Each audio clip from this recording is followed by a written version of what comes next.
Sorry.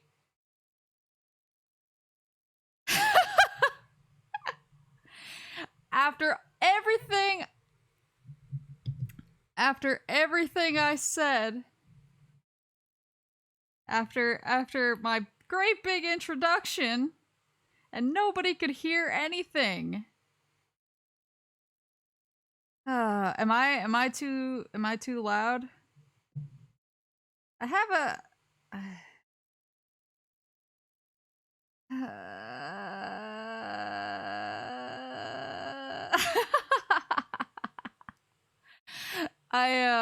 I was saying as I was muted, welcome to another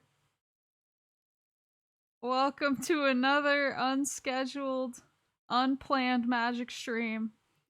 It's gonna be nothing but positivity, nothing but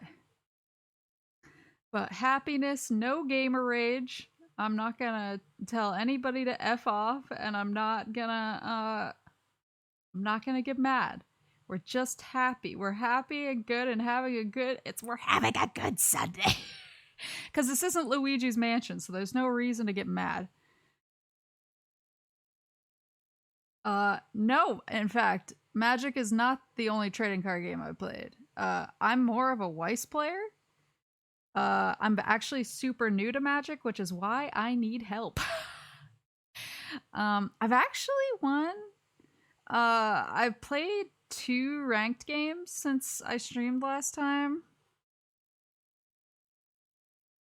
And I won them like pretty handily, but then every time I go into like a standard match, I just get ripped apart. So I'm not sure if like the matchmaking's different. I don't know what the deal is. I was up pretty late working on some stuff. Thank you for the follow, Mecha MacGyver. I was up really late working on some stuff. So and I just got out of my Monster Hunter. I just got out of my Monster Hunt, my weekly Monster Hunter meetup. Where we hunted, we got a Rajang today and a Magnamallow, so good stuff. So if I'm a little out of it, such as leaving myself muted while I ramble for a while, I'm gonna blame that. Yeah, I wish I could stream Weiss. There's no online Weiss thing, which is why I was like, I'm thirsty to play some other dropping things. Thirsty to play some other trading card situation, so we turned to Magic. My first Monkey fight was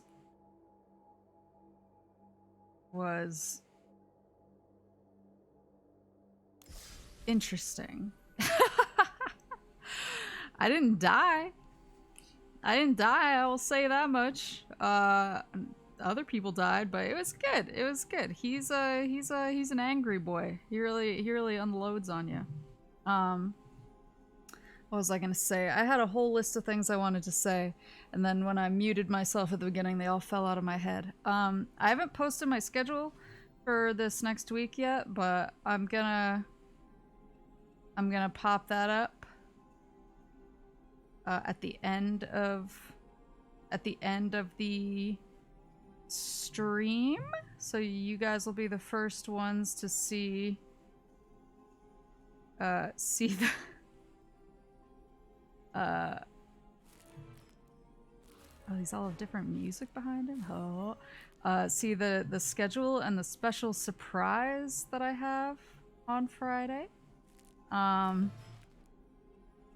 Yeah, got a lot of stuff going on, but that's why we're playing comfy, cozy Magic today, and I'm gonna give everyone anxiety because I have no idea what I'm doing. But first of all, we're gonna open all these packs.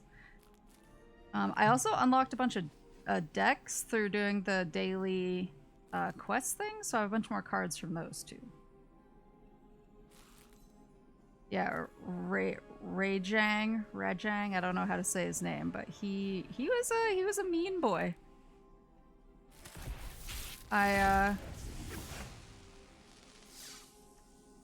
That's me. I like his dog. I've been playing against a lot of people who have cards that I just don't understand what they are or what they do. And I had one dude who, like, 3 turns before he beat me, GG'd me. And I almost reached through the computer at him. Ooh, creatures you control of haste. Let's go.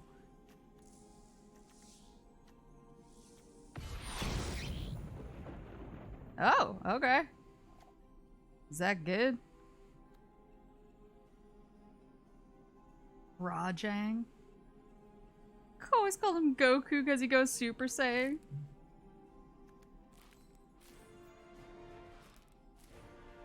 Oh, okay.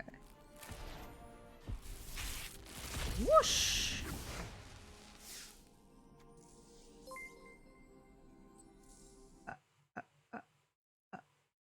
Scatix, thank you for the follow. Ah! Ah! I didn't see what it was! No!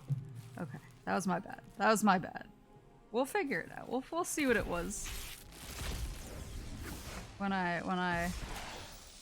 Ooh. Role reversal? Oh, that's the lady I used for my avatar. Jaya. It deals that much damage +1 instead. Ooh! 2 damage to any target. I love her. Oh, I like her outfit. See, that's the problem with me playing Magic, is I just look at everything and I'm like, ew, I like her look, and I don't read the card. Can't be blocked by creatures with 4 power. Ooh. Friend to wolves? Oh, and you get a wolf who's a friend to elves. Enters the battlefield, create the wolf, a legendary green and white wolf creature token. Whenever a wolf enters the battlefield under your control, you gain 3 life. Ooh, and that creature fights up to 1 target creature you don't control. Ooh. Ooh. Yeah, we fought Magna Mallow. Not the story, like, it was in the hub. It was like the high rank hub, Magna Mallow. One of my hunting buddies needed the plate, the Magna Mallow plate, and he was like, we got him pretty, he had died 2 times, I think, to the Magna Mallow, and he was like, no, like, it was capturable, and he was like, no, don't capture it, let's kill it, we gotta kill it, and like, as those words left his mouth, he got punched and died, and we failed the the quest. And then when we finally did beat it, I was the only one who got a plate, and I don't even care about it, so congrats to me. Core set 2020! Does that mean I can't use it now? Ooh, look at that guy. Push pops? You mean like the little candy popsicles? Molder vine? I don't get it, but I love it. Same.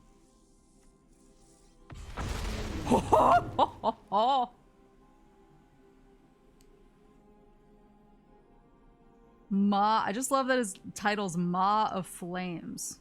4 damage to any target, 3 damage to each of up to 2 other targets. Stop. I love him.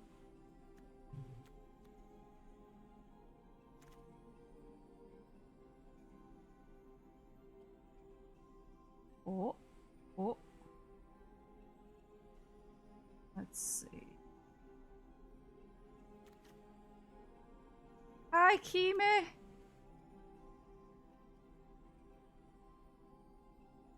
I am... cheat him into play, but can I even play these cards now? Because they're core 2020. Oh, I know this thing is a beast because I've had people deploy this on me before. and I get real mad every single time. Temple of Epiphany.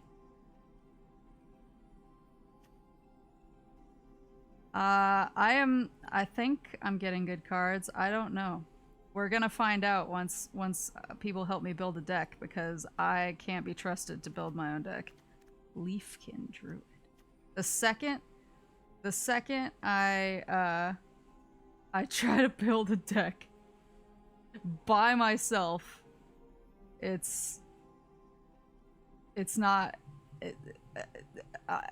be lucky if it's usable. We'll be lucky if it does anything.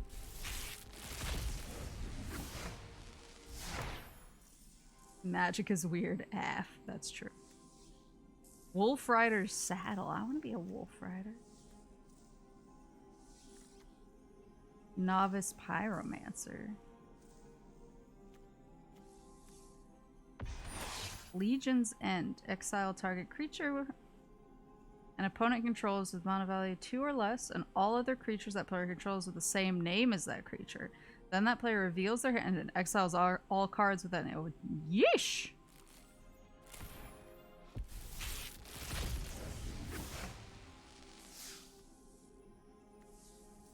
So I did look into like the magic lore. Ooh. And I've never seen a card with the stuff down on the bottom that looks like that. Shield's Might or Instant Adventure.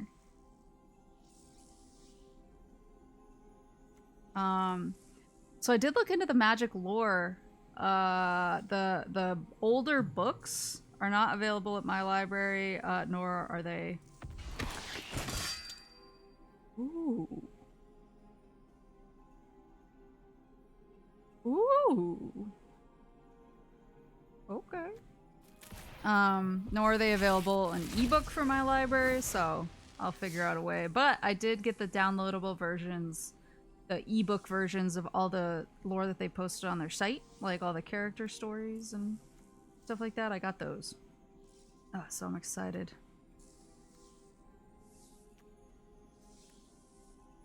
Love him. Viper of the Swarm. Rats you control have menace. Create a black rat creature token. Sacrifice 3 rats. Gain control of target creature. Oh, that's cool. Ooh. Rat decks. Scorching. Dragonfire. Eye Collector. Ugh. Turn into a pumpkin. Okay, but I want this. Hold on. Create a food token. I'm still Ginger Brute. All the tokens, like I was playing out one of the decks that I unlocked through the daily quests has one of those treasure token that has a lot of treasure token stuff going on. So like either destroy a treasure token, or I pay with a treasure token and somebody gets all beefed up, or I use it to summon people and they get more power. And so I was trying to figure that out. Witch's Vengeance. Creatures of the creature type of your choice. Oh, that's pretty cool. Ooh. All right, time for the meaty boys. I have 11, count them, 11 Forgotten Realms packs to open. Show me the good stuff. Fly.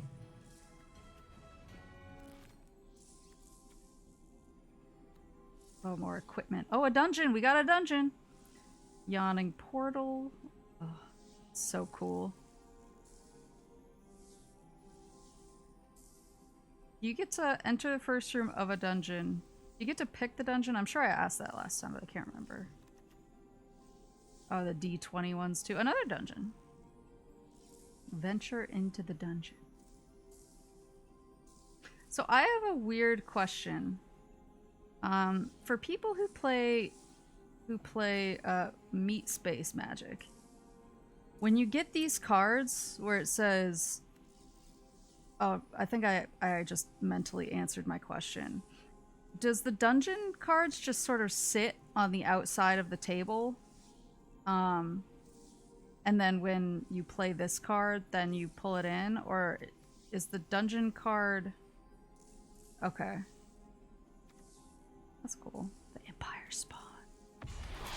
Cave of the Frost Dragon. Ooh. They're not in your side deck. Okay.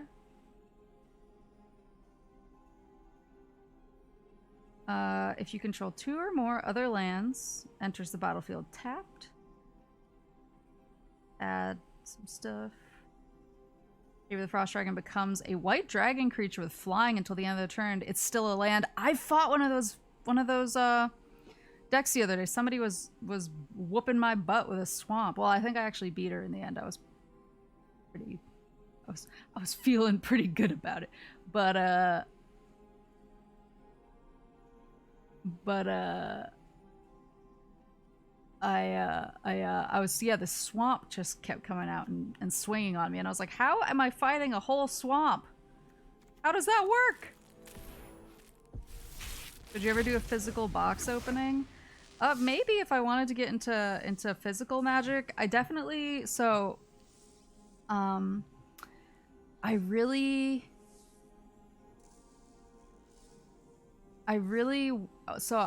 planning on pre-ordering the English release of the Weiss HoloLive set. I pretty much just need to figure out if my local card place is willing to order it just for me. Because I don't think that so I go to a few different places. We have a lot of like mom and pop shops around here. We don't have any like we have a few cool places, but they're all like very local, and so they tend to, you know, get stuff that people request rather than like I'm getting it. So I've gone into these shops and I've seen like a single Weiss Sword Art Online deck, and I've been like, okay, like a kid wanted Sword Art Online and asked, and they ordered like 1 box of them. So if I go and I request it, I want to see if they'll get me like the trial decks and maybe like a booster box. And if I can get the, I mean, I'll order them online otherwise. But I like to support my local card grandmas. So if you paid up front for them to make a deal, yeah. I mean, I'm sure they'll be cool. I just need to like actually go in and ask.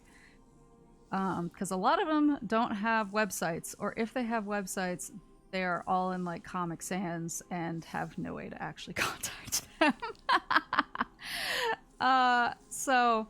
I'm planning on, another dungeon boy. Ooh, he's a dwarf, man. Nice. So I am planning kick in the door. I'm planning on getting those cards physically. And I will open those on stream because I really want to dive into the HoloLive set and see what's like unique about it and build a cool deck. So, and I actually like understand Weiss a little bit, so I can do that without much hand holding.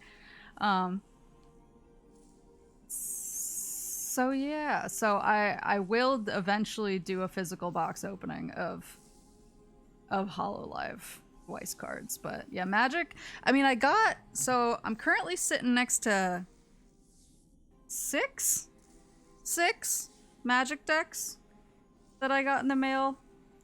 And keep in mind I paid like $8 for like 2. So this was not a big big investment. It was to get the codes. Yeah, I got the Titan Ape right here. Ogla. But I haven't like delved into buying like physical Magic stuff that isn't a pre-made deck yet. Actually, one second. I'm gonna I need to turn on a light in here. It's really dark. As I pulled out the Titan Ape, I was like, I can't see.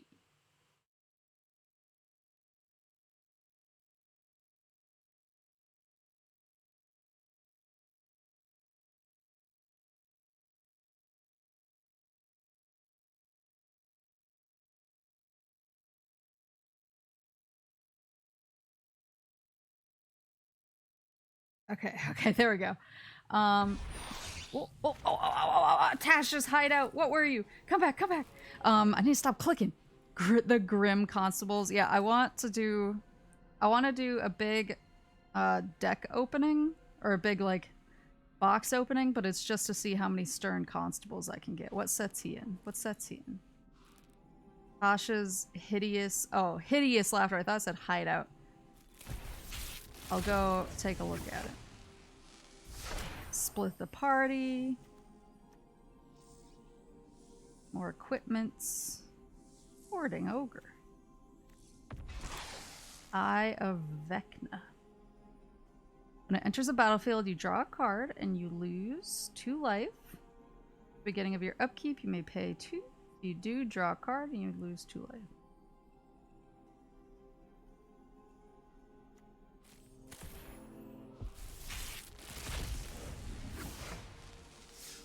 Ooh.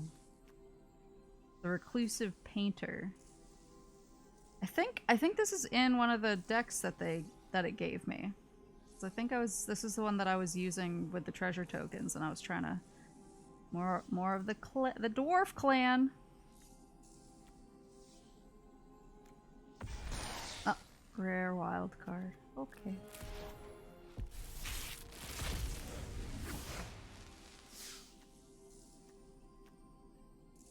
Oh, the dragon cards.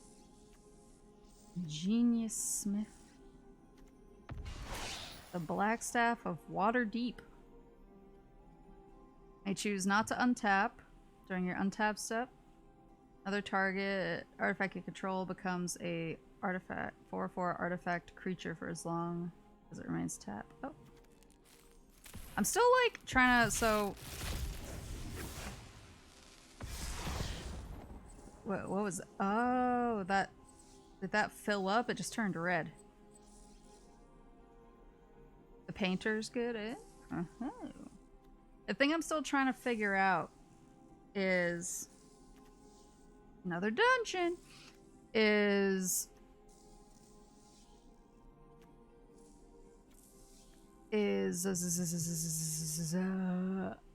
thing I'm trying to figure out is when I get like pacifism on me, I'm never sure how to like get it off. Are there like hex removal spells?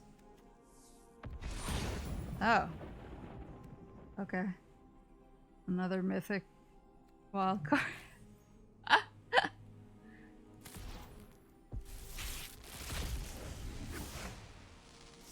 Warlock class. So I think I have the fighter class and the monk class. Now I have warlock. I want the cleric. Everyone keeps playing cleric on me, and I look at it and I'm like, oh. Ranger's hawk.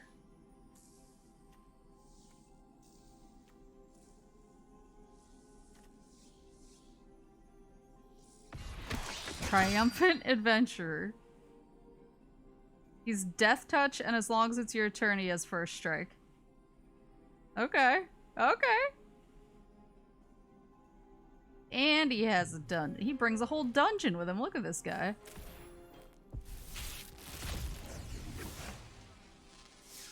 This was another one in the deck I was using. That dude robbed the dungeon gift shop. Choose your weapon. You come to the Knoll camp. Ooh. Zariel, Archduke of Avernus. So for these cards, I assume that when you use the ability that's +1, that number down in the lower right. So if I said +1, that would go up to 5, and I would get that effect. And I can't use -6 until I'm at 6. And then maybe when it gets to 0, does it go away? Or... correct? Okay. That's what I thought. I keep seeing these cards and I'm like, I think this is pretty self-explanatory, but like, if I'm reading it completely wrong, then I'm gonna feel like a real doofus when I play one.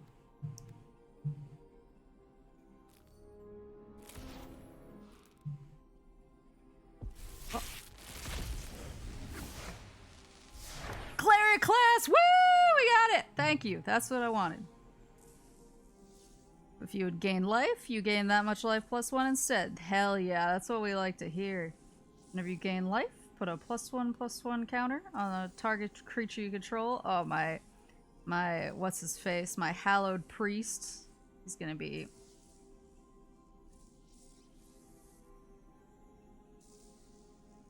oh, opponents can choose to attack planeswalkers instead of your life points. Ooh. When this class becomes level 3, return target creature card from your graveyard to the battlefield. Nice. Rare wild card.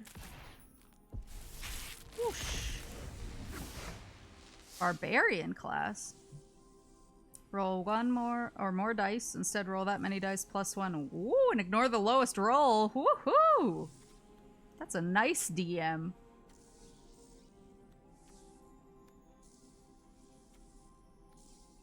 Just makes me want to play D&D real bad. Ooh, look at that guy. Has haste and ward as long as it was cast. Whenever it attacks, it fights target creature defending player controls. Yeah, he is a chonky boy. Whenever a permanent with ward becomes the target of a spell or ability an opponent controls, counter it unless that player pays the ward cost. Holy moly. Turtle boy. He is a chonky boy. I love him. I just love him visually. Alright, last one. For D&D anyway. Oh, I have one of these guys. He's cool. Chaos Channeler. Exile the top card of your library. You may play it this turn.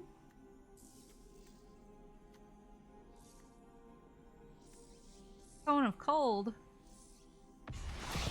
Book of Exalted Deeds. At the beginning of your end step, if you gained 3 or more life this turn, create a white angel creature token with flying. Exile the Book of Exalted Deeds, put an enlightened counter on target angel. It gains you can't lose the game.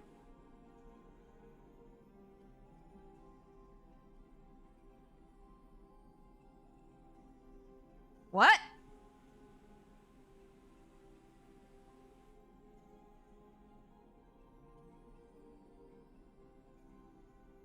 Wait, run this by me again? Hold on. I need to hit a coffee for this one. I don't think my brain is awake enough to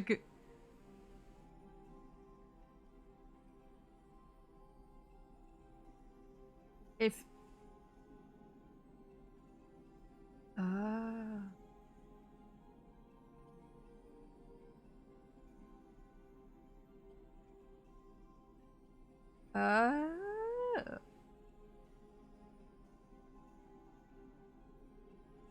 oh, only as long as that creature's alive. So when I get that on my angel, I immediately protect that angel as if my life depended on it. Got it. Oh, wow. Okay, I like it. I like it a lot. I'm into it. Let's get this Midnight Hunt pack opened. Oh, another one of those. How many do I have now? Alright, I have 24 common wild cards, 28 uncommon, 12 rare, and 4 mythic rare wild cards. Do you just like buy cards directly, or do you need to like add them up? Like, are the better cards like, you have to spend 2 mythic rare tokens on this or whatever? Zambi. More day and night cards. Wild cards are 1-to-1. Ew! This guy kind of looks like a stern constable, though. Hold on. Like him. Is there a card fetcher bot for Twitch? Okay, so I've been trying to get, I think it's called Deckmaster set up, because it's a plugin, not a plugin. What's the right word? An extension. That will show like the cards I have on screen and more detail about them, and if I'm using them in a game, you can just look at the deets. But it makes you log in to look at your cards, and every time I log in, it gives me a I couldn't find this page error, and I can't figure out any way to fix it, and I didn't try that hard. But I did try to get that set up, and it just wasn't working. Great. Ooh.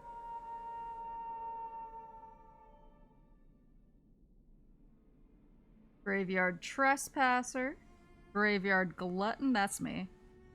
Discard a card whenever enters the battlefield or attacks. Exile up to 1 target card. So here's another question. Another question I got. For meat magic, do you have like the night creature? Do you have that off to the side? Or is it literally a double-sided card and you just like need to have it in a sleeve? I mean, I always use sleeves, don't get me wrong, but I don't know how the double-sided cards would work in real life. We call it paper magic. You need sleeves. Needs to be sleeved. Okay, that's what I thought. I was like, I always use sleeves, but like when I was a kid, obviously I didn't use sleeves as much. So I was like, how would I play these? Alright, time for the Crimson Vow.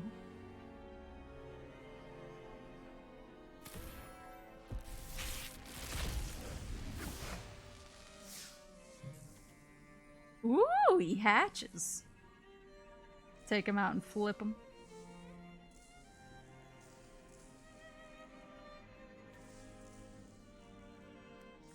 Yeah, well, I have a lot of sleeves. I have a lot of sleeves that I'm really proud of.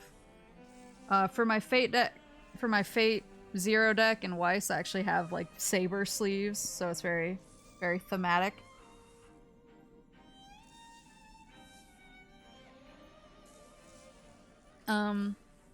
I have some Tamamo sleeves as well. I'm trying to remember all my cool sleeves. I just have a bunch of really neat. I have a lot of I have some really cool who's the artist that does a lot of the Evilise art for Final Fantasy series? He did like Final Fantasy 12 and stuff. I have some sleeves with some cool art. It's cool, some of his art on them. I have a lot of neat sleeves, so I always show up strapped with sleeves whenever I go anywhere. Sleeve your MTG deck with a Hololive character, and then I'll sleeve my Hololive. Oh, sorry. I'll sleeve my Hololive Weiss deck with a Magic the Gathering. With Magic the Gathering sleeves, I'll really mess people up. Thank you. Thank you.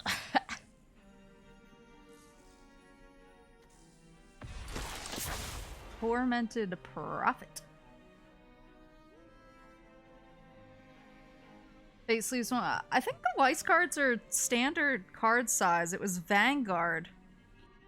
It was Vanguard that has the weird card sizes. I know because I bought sleeves online for my Weiss deck, thinking I could use them, and they showed up, and I was like, what are these, sleeves for ants?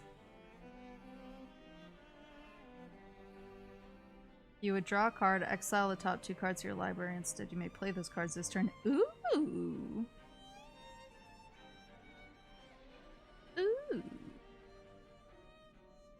Yeah, Weiss is real standard card size. It's Vanguard that's the problem.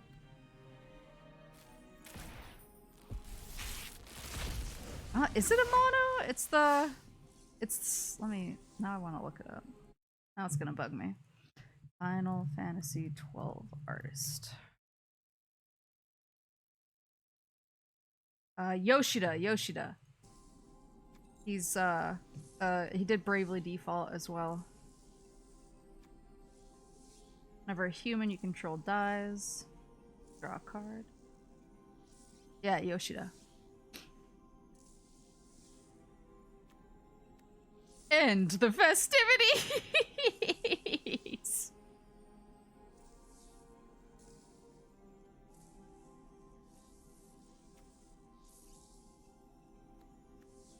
Look at this guy. Imagine being him. Ooh, belligerent guest. Blood token. Is that like a Ouija board? I'm not messing with that card. Bloodcaster.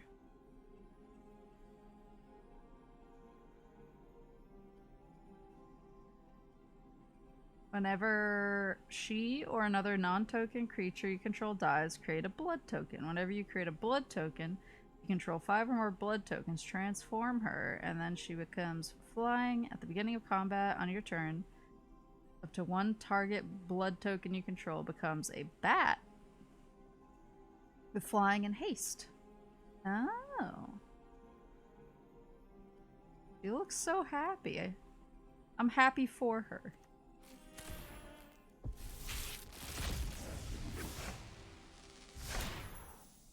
Millipede. Valorous stance. Piercing the light. Destroy. Ooh. Destroy target creature with flying or destroy target enchantment.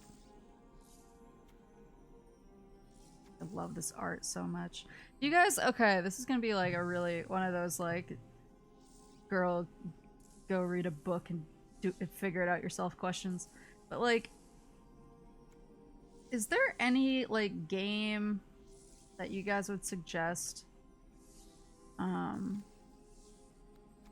that so I this weekend I tried, not this weekend, last weekend, I tried Divinity for the first time and it was pretty fun, but I had a really good time, but now I'm just like, are there any other games like in that genre that sort of have like, you know, when there's like a narrative moment, has art that's sort of like this type of art? So I guess sort of like a, you know, a D&D-esque game. But I've just been, I've had a craving. And like Divinity was almost there, but I just wanted more like pretty stuff to look at. I don't know if that makes any sense.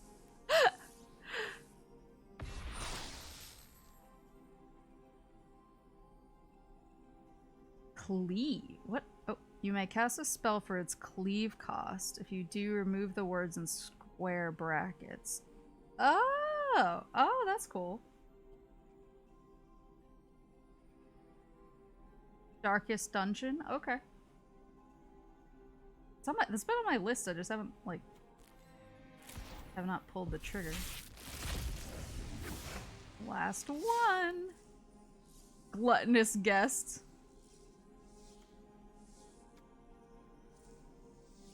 A lot of blood tokens in here. Evolving Wilds. And I learned from last time, never discard it. Gutter Skulker. Necroduality. Whenever a non-token zombie enters the battlefield, create a token that's a copy of that creature. Oh, multiplying zombies.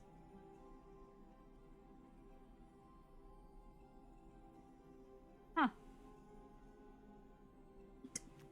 So it's time to build a deck, and if there's anything really glaring that I'm missing, I got these kicking around. So I've made a few new decks since last time, and I've pretty much, so I got some new decks from completing quests. So I got this one yesterday. I haven't tried it out yet. I got this one. So I think these are the new, or maybe these four are the new decks that I got. And then I got Sky Patrol and Treasure Hunt as well. I haven't played around with them. And then I made this one, this white and blue. It's really just, it's not like, I'm sure people who know what they're doing would look at it and be like, what are you thinking? But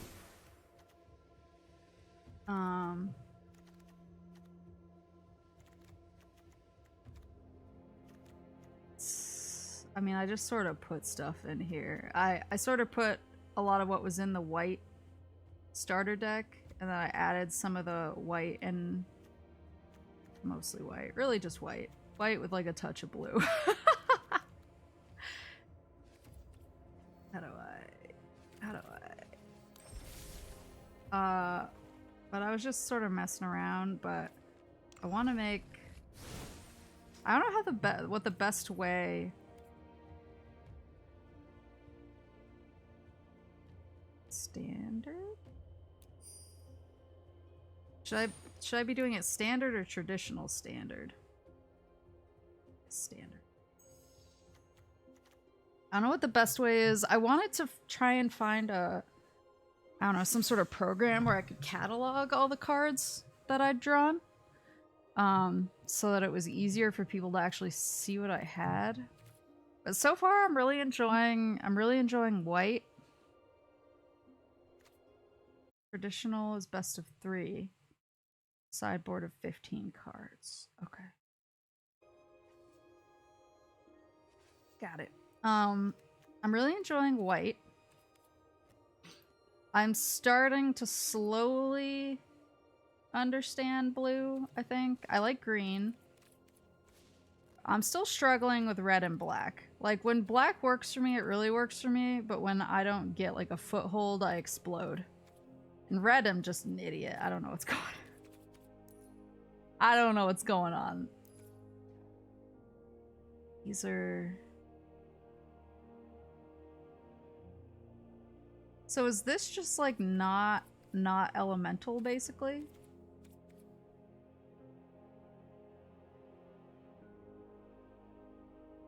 Love this music. Thank you for the music magic.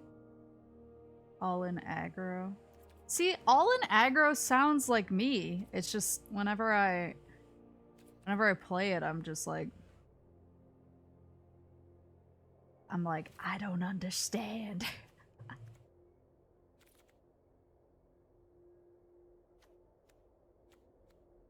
Wow, I want to use that angel card I got.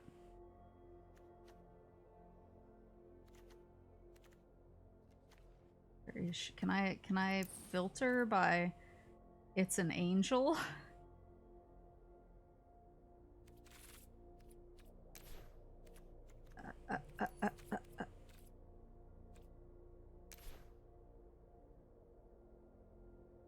Might find red-green works better. Okay.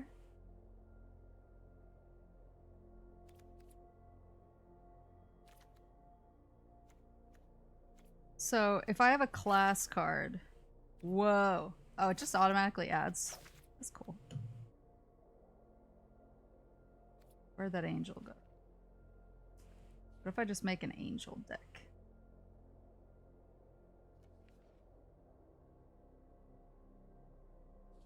The search bar? There's a search. Oh, you mean the search bar that's right there?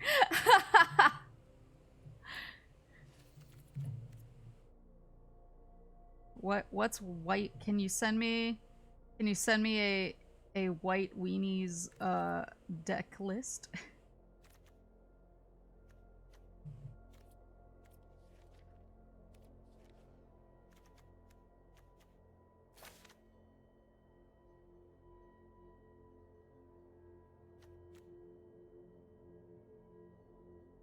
Black white angels.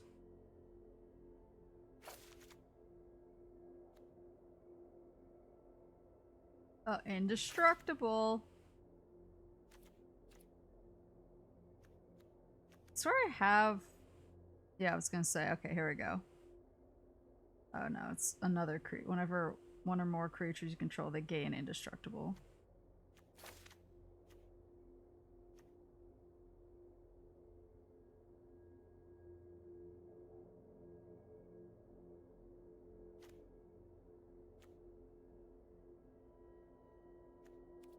Yeah, let me see. Let me see that slow if you run into aggro decks.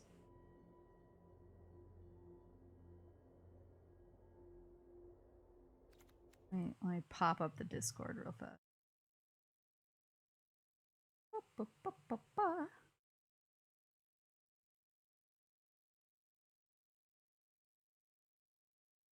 Ah, here we go.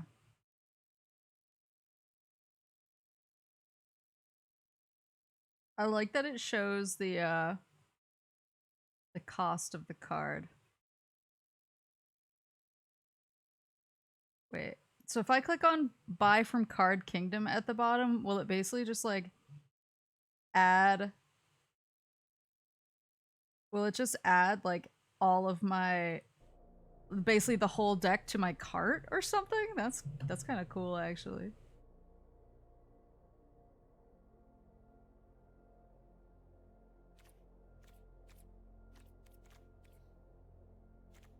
I don't know how many of these cards I actually have that I'm looking at. Seeing this one. I think I might have actually fought this deck the other day and I was getting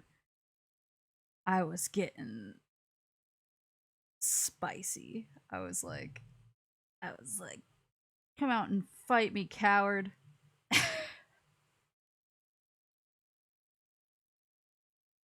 I was like, fight me, stop with these cheap tricks, and now I'm like, I must use that deck.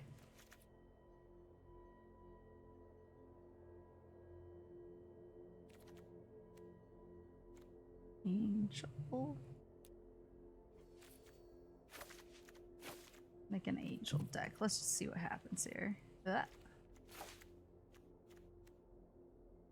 Great angel. Black creatures have lifelink and or flying too. Ooh.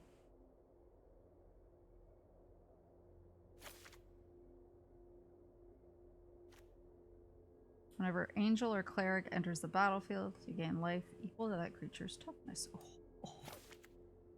Oh. Oh. Oh. Oh. Oh. Oh.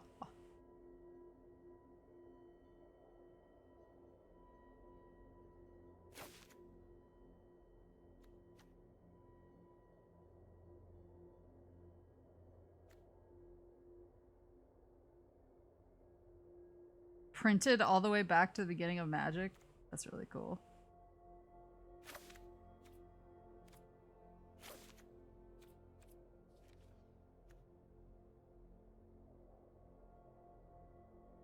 Oh yeah, this is I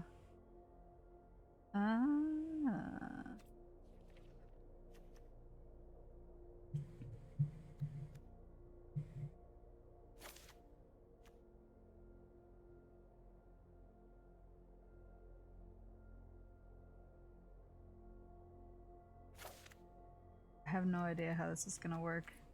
I'm just doing stuff. If you guys are looking at what I'm doing and it's making your skin crawl, then I am sorry, but I'm still gonna do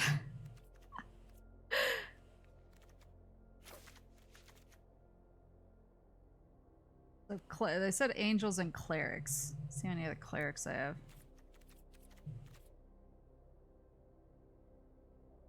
Love this guy.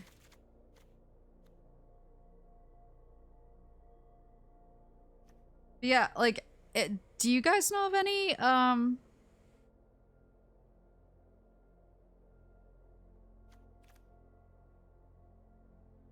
do you guys know of any website that is, good for, like, tracking your collection, even if it's an online collection like this? Just because I'd like to have like sort of a living document, as it were, so that when people are like, oh, well, what cards do you have? I don't stare at them with my mouth hanging open like, ugh.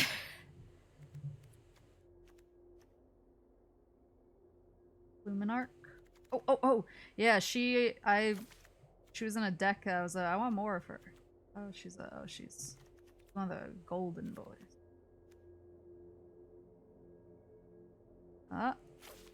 Anything that gives me life, let's go. Type in life gain and hit craft. You can generally see what cards you can.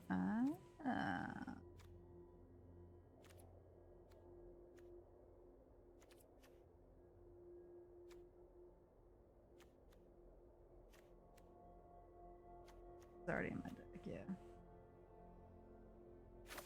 Get more of these clerics in here.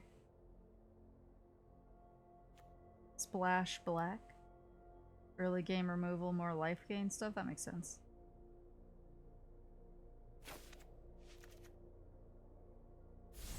Whoops. Hold on.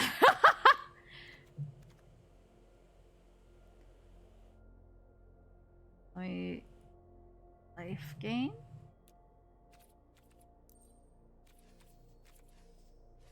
Ooh. Woo! MTGA trafficker isn't too bad. Okay. I'll look into that after the stream.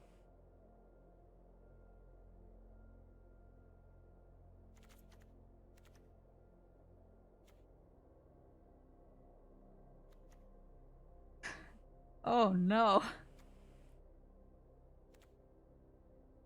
Colossal plow.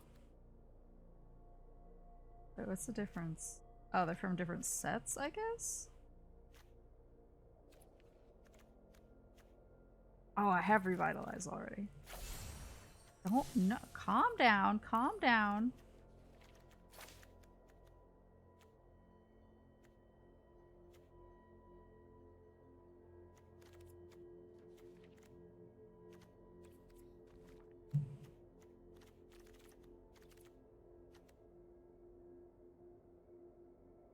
Look at dual color cards, yeah.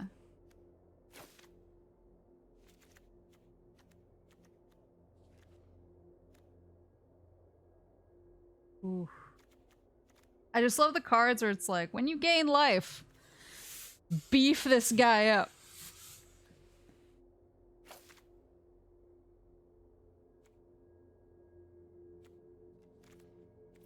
Oh, here we go.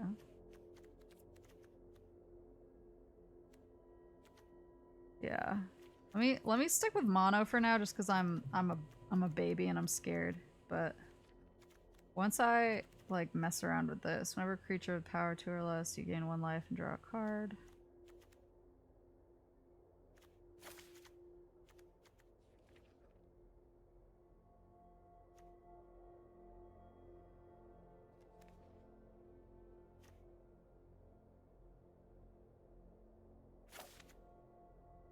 Let's see how this works. I'm scared. Click on the deck, you can see the breakdown of your curve and whatnot on the top right corner. Where is it? At least 3 of each card because singleton copies are Madden because this is, yeah, I know. I just want to like mess around till I get a better feel. That lady. There we go. I actually got some sleeves too. Ooh. Oh yeah.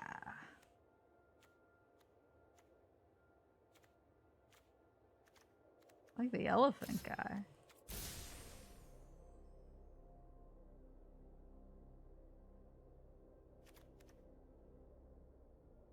Ooh. Oh, there we go. Oh, okay. Non-creatures and creatures. I have no idea generally what's a good spread. A lot of clerics. Yeah, once I like better know what I want to do, and let me research some of those. Let me research some of the decks that you guys put. in there, and then because I don't want to like use my wild cards before I'm like confident in what I want. Yeah, I want to test this deck out. Hold on. Oops. Save.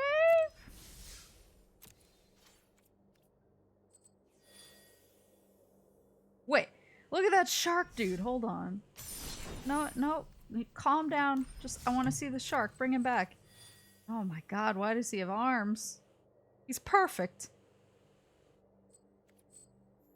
Yeah. Oh, hello there. Let's go.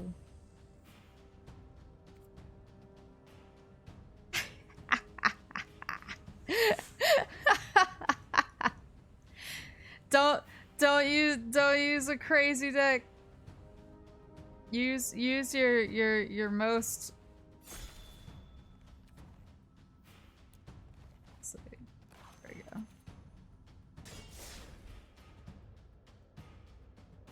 A lot more decks that will reward you for matching the types than mixing them. Use your most middle of the road deck.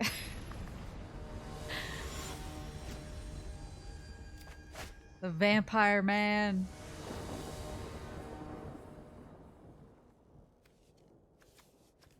Oh boy. I don't know what I'm doing, so let's go.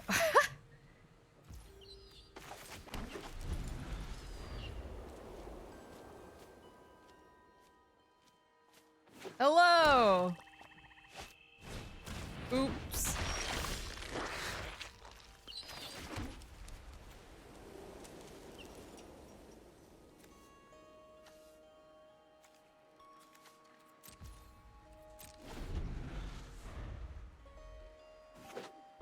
Yeah, I still am not over the person GGing me before they even won. I was like, excuse you? This isn't- you're not me playing League of Legends, you're not allowed to be that toxic.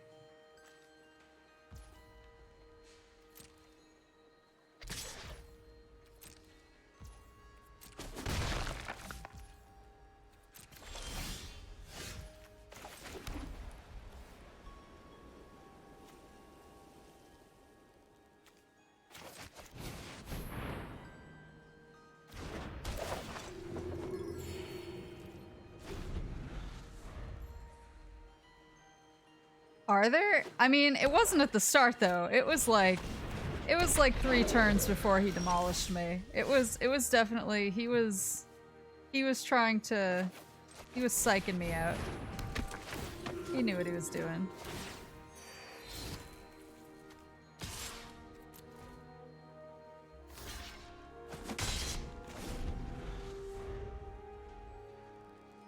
See, I've seen GL. I've seen good luck, but not GG at the beginning. What on earth was that? Hold on.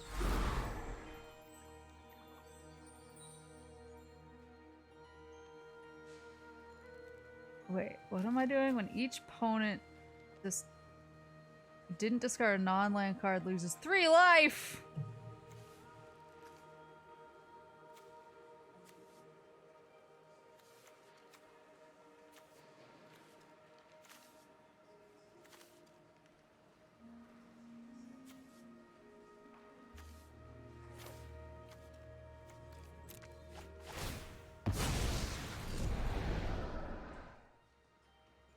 Yeah, like for League, I've seen people say GLHF, good luck, have fun.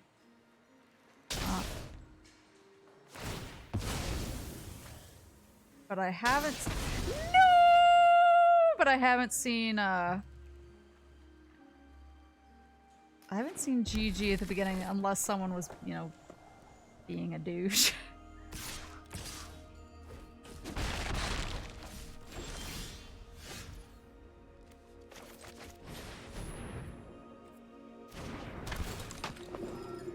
Yeah, let's go. Let's go, my good priest man. No! He's my favorite!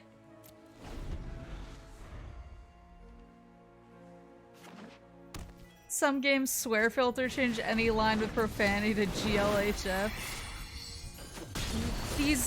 These animations are crazy. I'm like too distracted by them.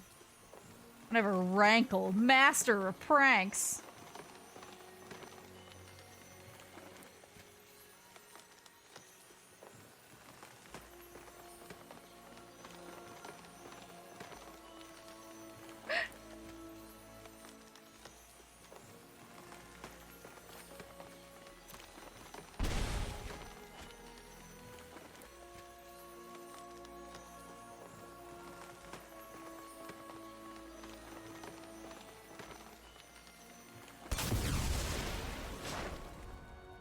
Yeah. Yeah, you're correct. Oh my god.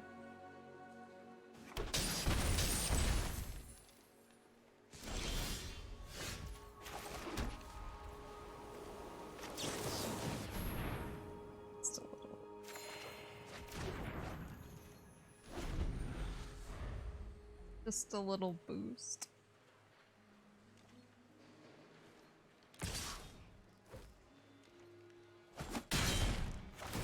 This guy sucks!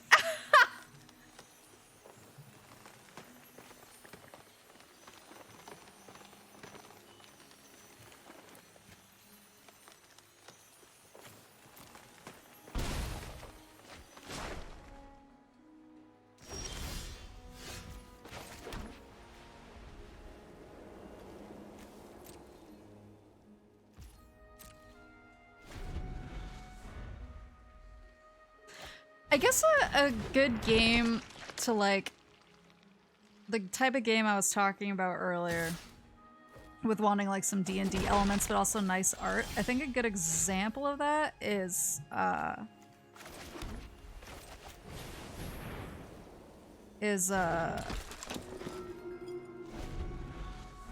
like Dragon's Crown. You guys ever played Dragon's Crown? I played the Vita version when it came out. I really liked it, and so I...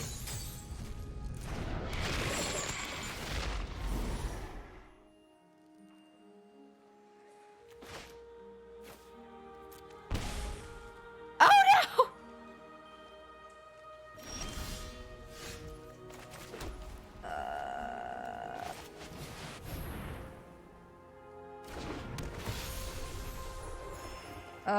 Thank you. Thank you, One Life. But I got the remastered version on the PS4. Oh my god. I got the remastered version on the PS4, but I haven't played through it yet, but I'd like, you know, other games that sort of have the same feel, where like I'm upgrading my equipment all the time and there's nice art.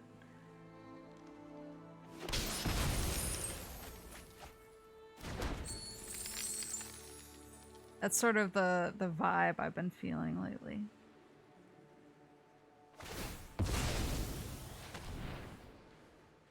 Yeah, I feel like there's gotta be something, right? I'm just not sure what it would be. Oh no! Oh no! Oh no!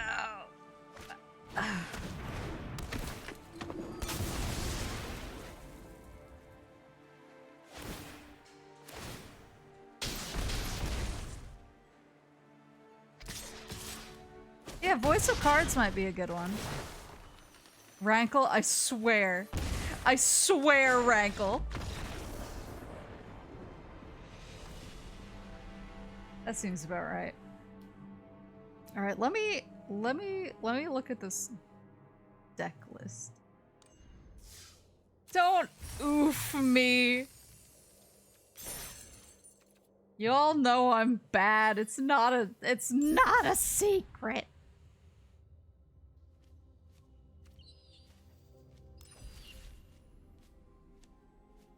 No packs though. Yeah, I know. Hold on. Or no, I have to do it in the deck builders. Let me look at this. Sad moose noises. Let's see. So I think like the biggest problem for this white deck. Let's see. Let me search.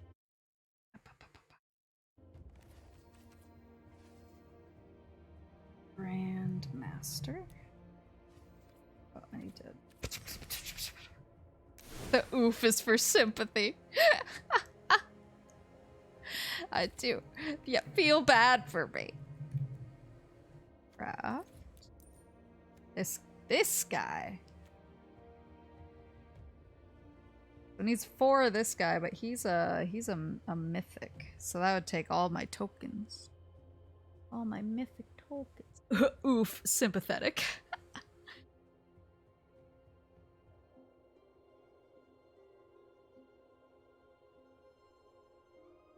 his Grandmaster Flowers has 7 or more loyalty counters. So are these... I don't know why I just pointed at my screen like anyone could see it. So are... Oh my god. Magic, please. So are these things... Is this a loyalty point? Is that what those are called?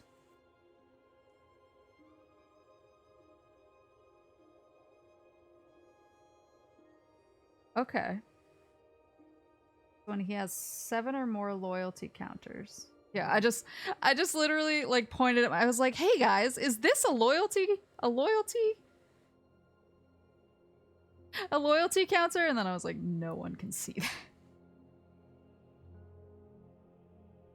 Hey guys. Hey guys. Potato PC. But yeah, I do want to do a physical card unboxing, but it'll probably be for the Hololive Weiss set when it comes out. They keep saying early 2022, but then I've seen some sites listing it as March. I mean, that's early, but it's like sort of like the tail end of Q1. So so that's probably when it'll come out. I'm really excited though. I would get the Japanese versions, but it's really a mix-up, especially if I could ever find someone to play Weiss with around here. I mean, there's no one around here. It was kind of okay where I played Weiss before. You could kind of show up with... There was enough people there who played Weiss pretty regularly, and like also a lot of people who actually spoke Japanese, so that if you showed up with a Japanese deck, they're like, yeah, sure, whatever. Like, I know what this card does. I don't have to read it, or they could read it if they had to. But here, I'm not going to run into that. So I gotta wait for the English deck just in case, like, I ever find... if I ever find a local place to play Weiss, or if I can start a little mini Weiss league amongst the local nerds, then I feel like it'll just be easier on all of us if I just have an English deck. So I'm waiting for it. Everything can be answered, including indestructible.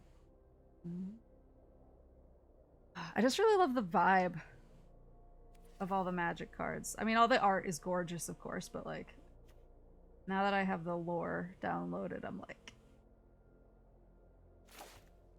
teach people Japanese so you can play Weiss with them. That would be really powerful, actually. Just like, all right, here's the kanji for finger. You need to know that because this is the Inugami Coronated.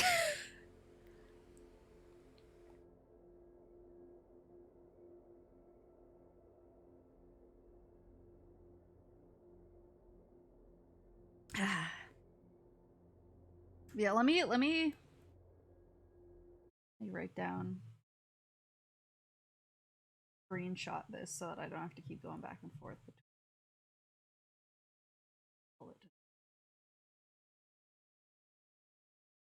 There you go. There you go. Ugh. So I mall.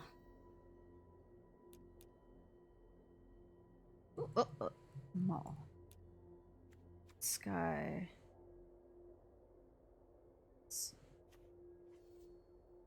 And then Faceless Haven. Oh, I love the card art. Oh, it's another one of those aggro lands.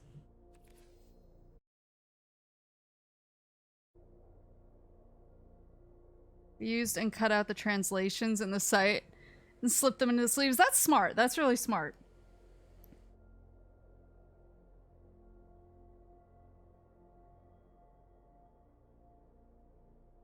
Yeah. I'm just waiting because I don't want to, because I know that once the English set comes out, I'm going to want it anyway. So I'm just waiting so I don't have to buy it twice. The real pain for me is, so the way that Weiss works, and I'm sure that like Weiss players will know, but in Weiss, when you get a trial deck, so the starter decks, I'm not sure what is Magic call them now? Starter my own box starter kit.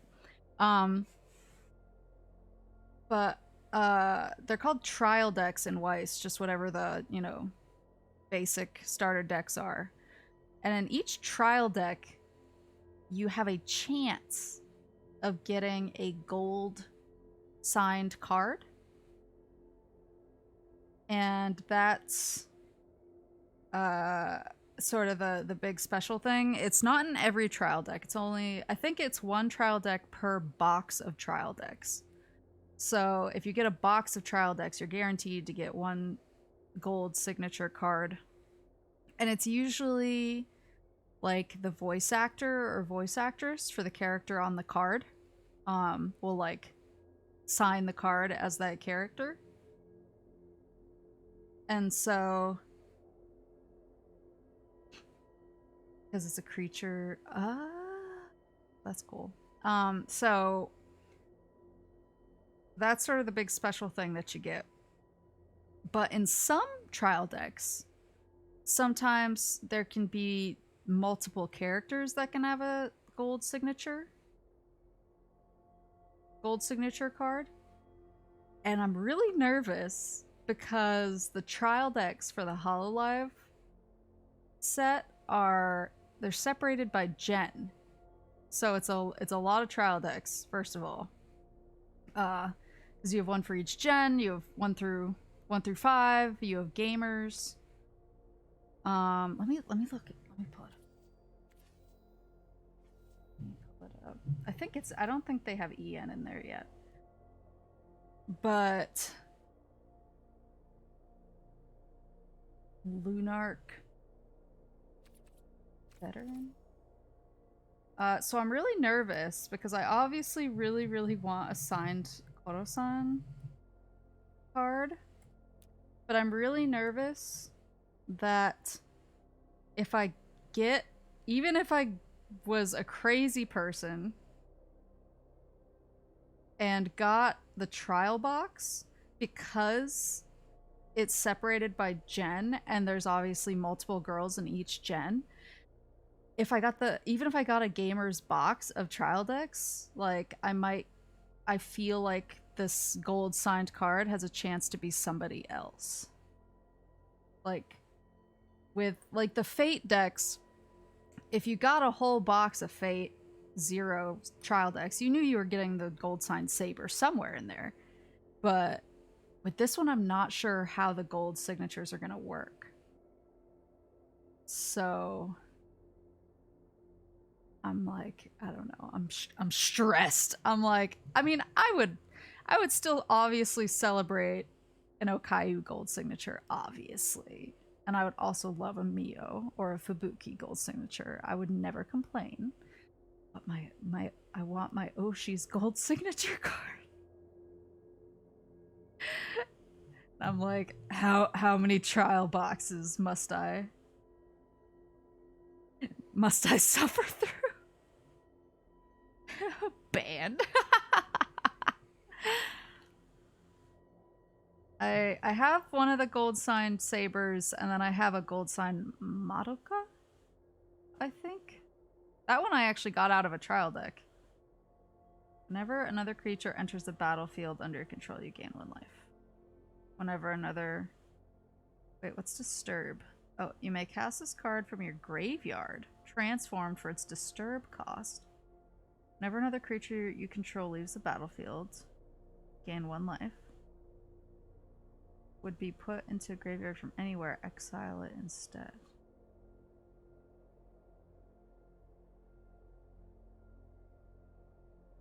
Ah.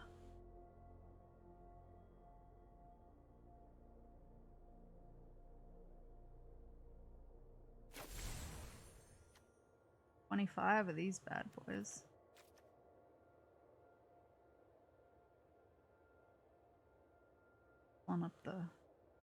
Pulling up the info.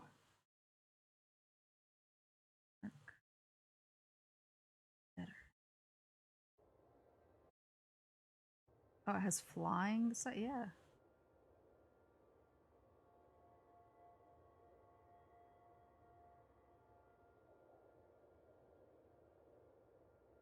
Huh.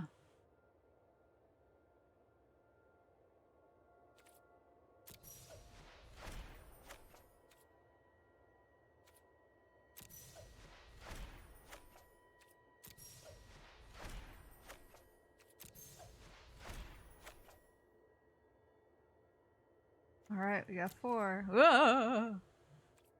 No, I don't need it to look special. I do like how these are all animated though, they're cool. Still in the battlefield. Koro-san signed has one for $300 and one for $750. Well, she was in another. Hold on, she was in another card game. Reverse. I've never played it. I don't know anything about it, but I have her signed card from that. And yeah, I don't know. I'm really curious. I'm really curious how they're gonna do the signed cards because there are so many girls. Like, in each trial deck, you can't just pick one and be like, that's the signed card. Like, I feel like their signed cards gonna be way more rare than a lot of other series. Though maybe like the Idol, maybe like the Love Live ones had the same issue. I don't know. I never played those. Looked for Weiss specific. I want her card. I want it so bad. Ugh.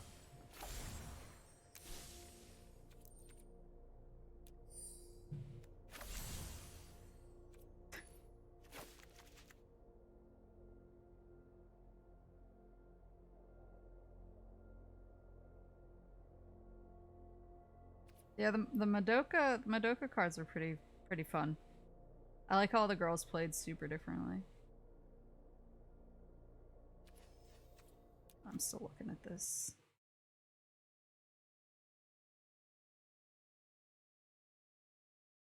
Luminar.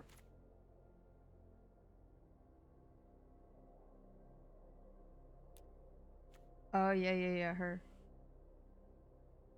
Oh, she's rare too.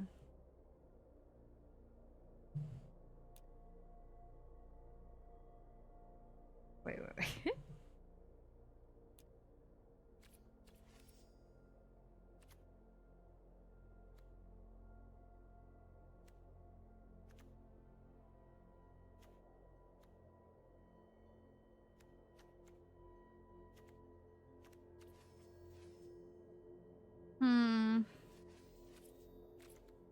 Start with him.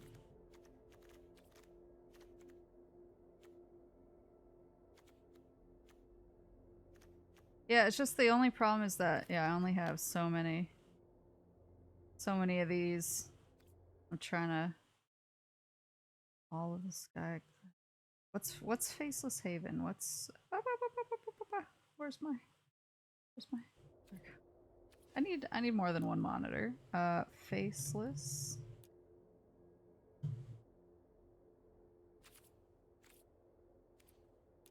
Wait.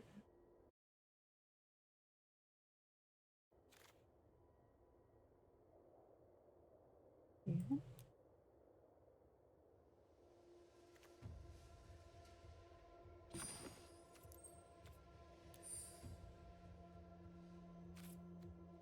Why doesn't it pop? Oh, under lands.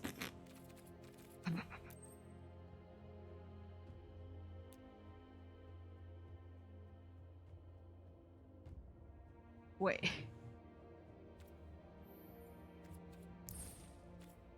Oh, I need to.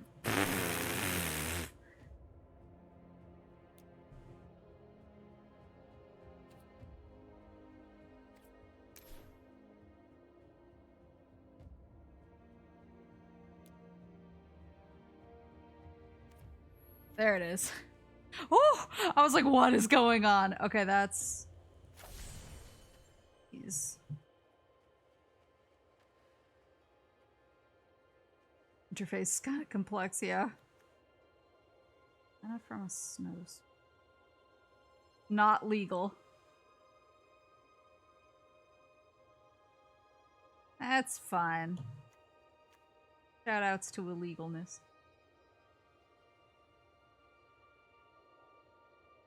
When do they, because I know that there's like a core 2020 and a core 2021. When does that, when do they swap over? When does it become?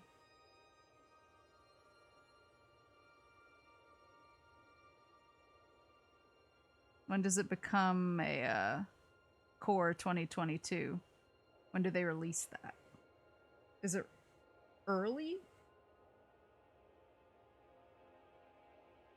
A website for it? Okay.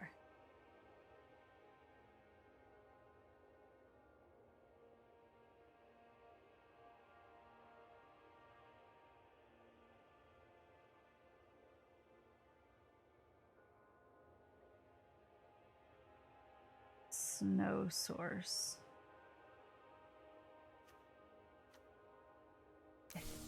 What's snow source?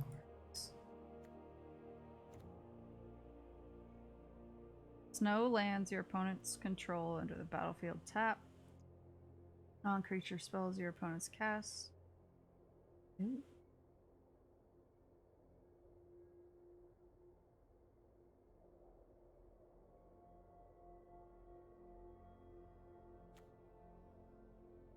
I'm not seeing where the snow...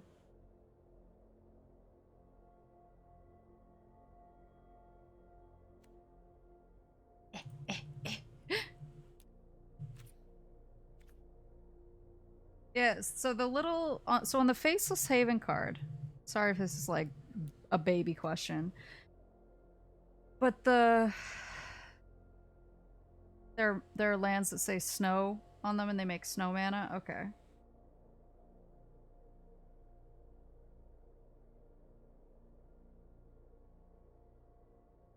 Nope. Okay, here we go.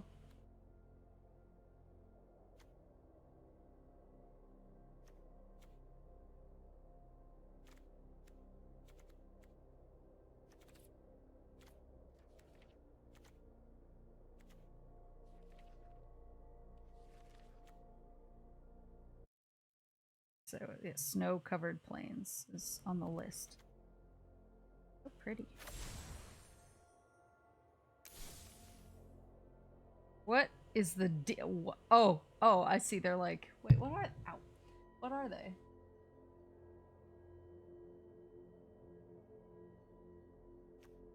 Oh, I like this one. It says deer on it. All right, how do we?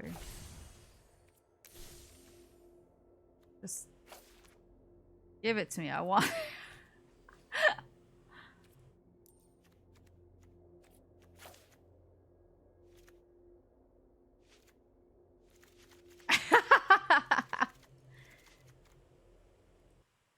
Snow, 20 snow-covered plains.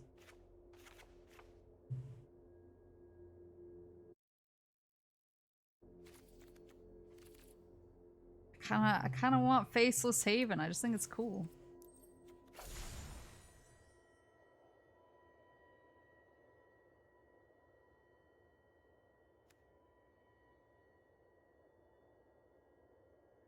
So you get these from opening packs, right? That's the only way you can get them.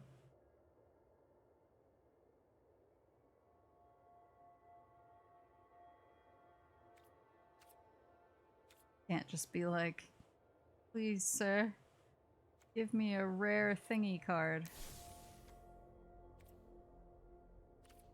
I'm doing this same thing right now with I've been playing Runeterra, the league card game. I've been playing it. I haven't been like putting as much time into trying to figure it out as Magic.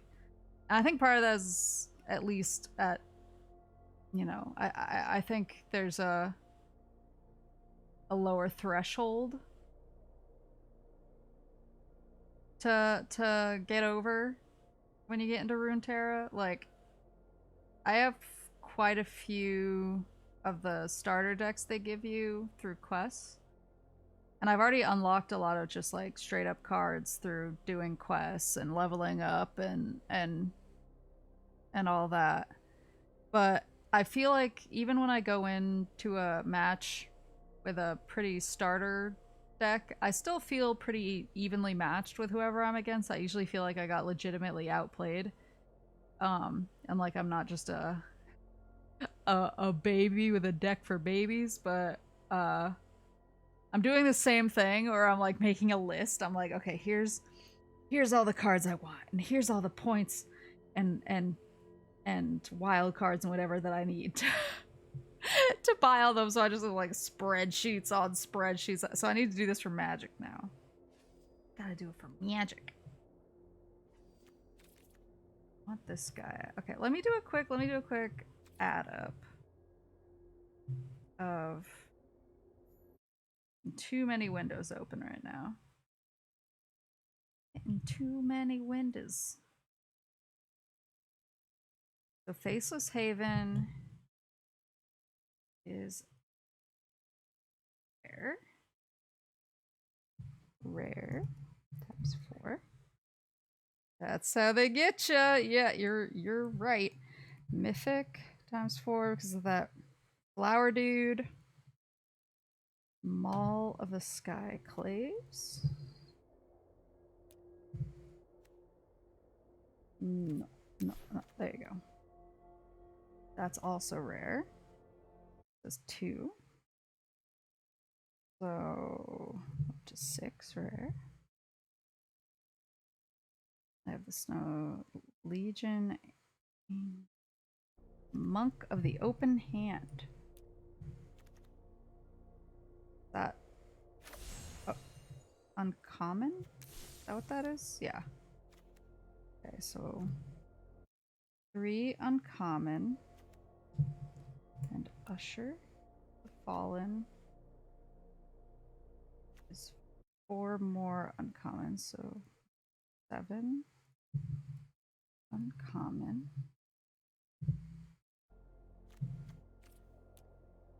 And then Clarion Spirit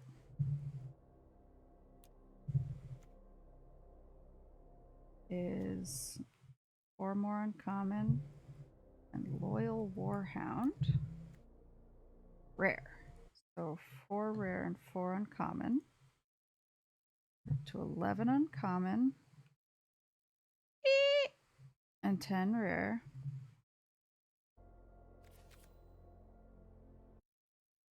Luminarch Aspen. Luminarch. These rare. 4 more rare. 4 more, so 8 more rare. 18 rare.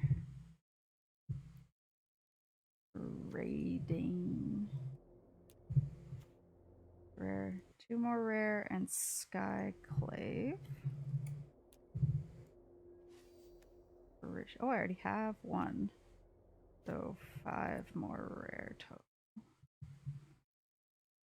23 rare. And then Jin is 4 more rare. So 27 rare, 4 mythic, and 11 uncommon.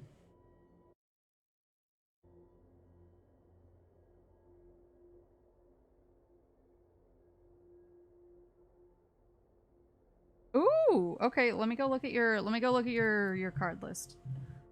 And then I shall crash. So what do I have? I'm actually not too far. I mean, I need a lot more rare cards, but I have the mythic and the uncommons already. I just need more rares. More rares. Should I have? Here's a question. Should I have BGM going on? Cause I don't know. It's probably coming in and out for you guys. For Magic, unless I add maybe an.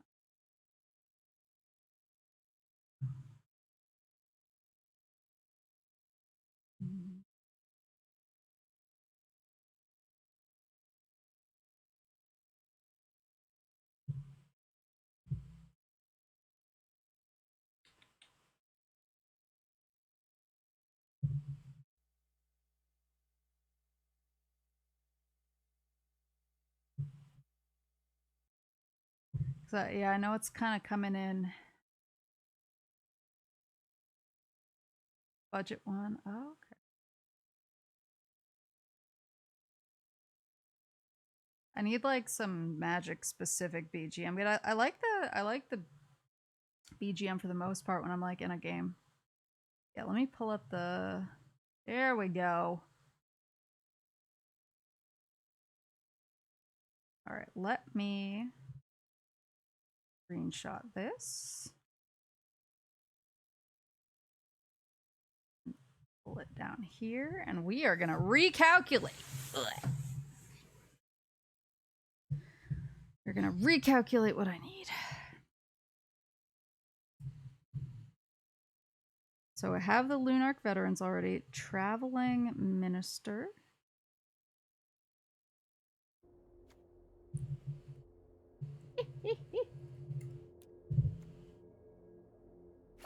It's common, right? Okay, so 3 common.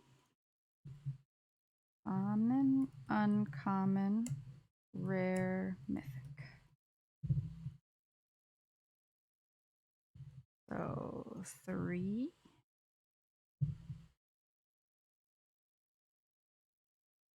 Is intrepid adversary? Oh, he's mythic. So 4.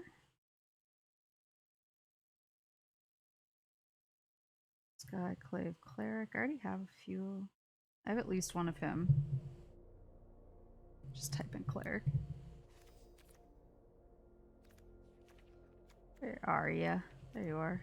I have one.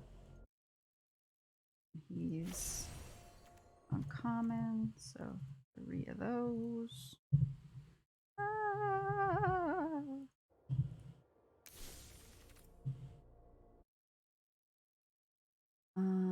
Elite Spellbinder, rare, 6 rare.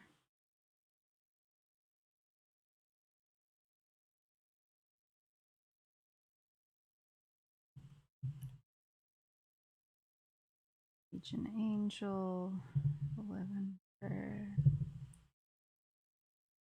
12 rare, 15 rare.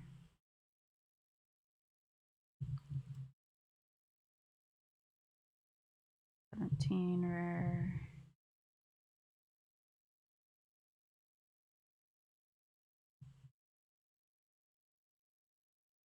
18 rare. 19 rare.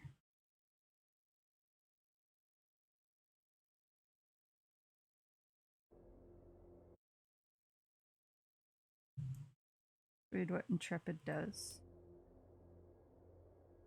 Intrepid.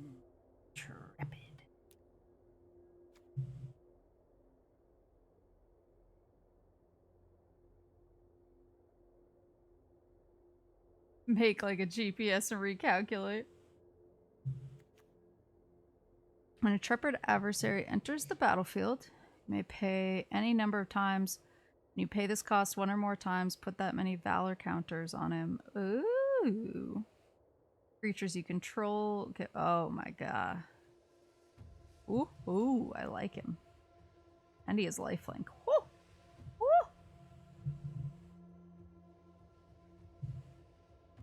Yeah, let's see. So I already have some of these. Let me add what I do have in. Just so I can see. No. Just so I can see what I'm working with. I know I have Cave of the Frost Dragon. I have 1.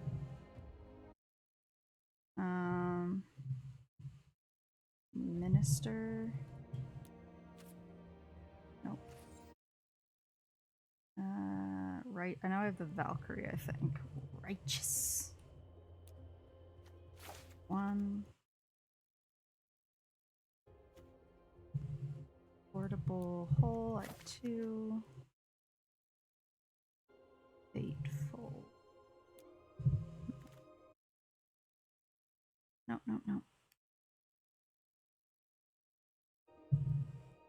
Disenchant. Pusher. Oh. Rally.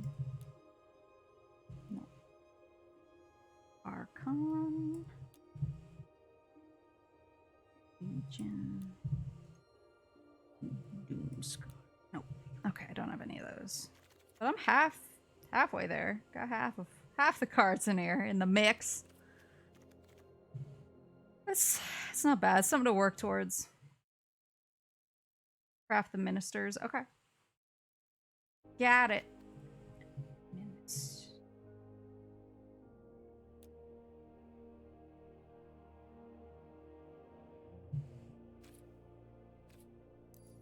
This guy.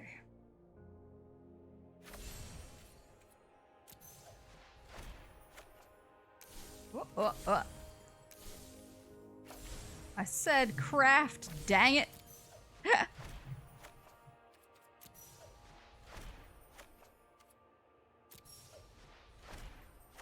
Alright, there we go.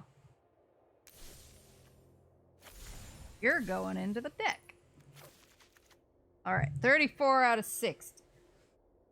Click on the little orange thing so you can select multiple. Oh, smart. Okay. Smart. Let's see what else. Frost Dragon, that's a rare, yeah. That's a rare.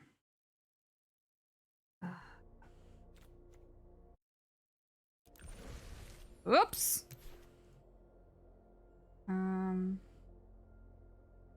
Cleric. Cyclave. Cleric. Where are you, buddy?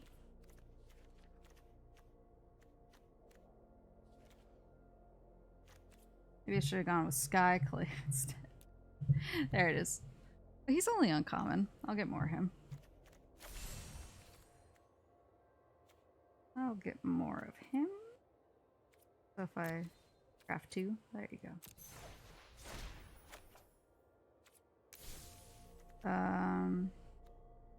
Fleet.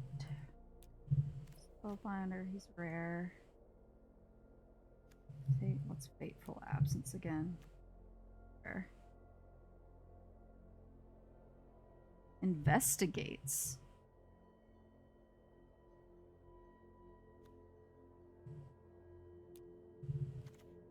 Rare.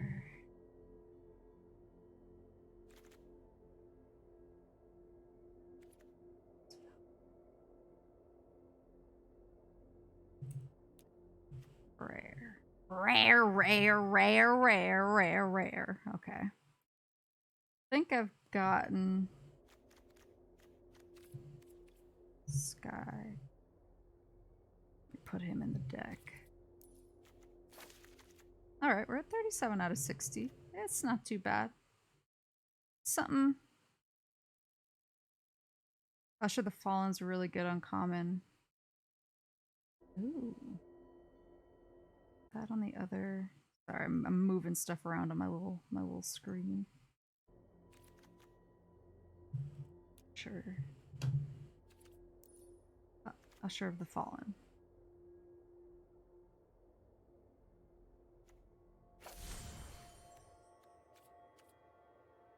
Four.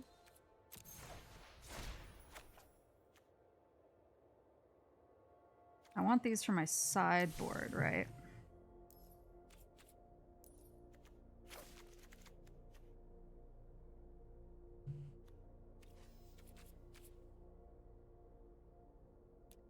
And then disenchant.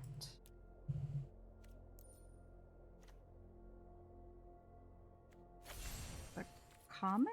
Yeah.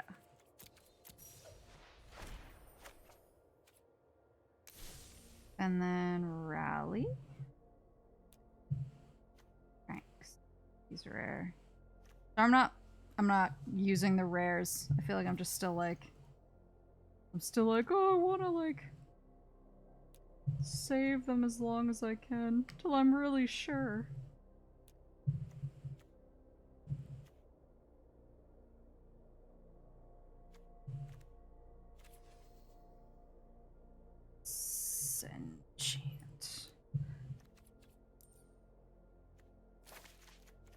Since borrowed time. The budget to get more rare cards. Borrowed time.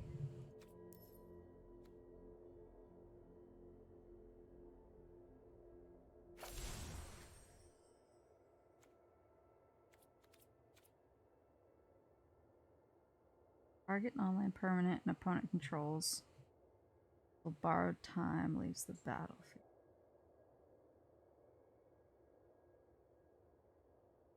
You'll get over that eventually. I hope so, but I don't know.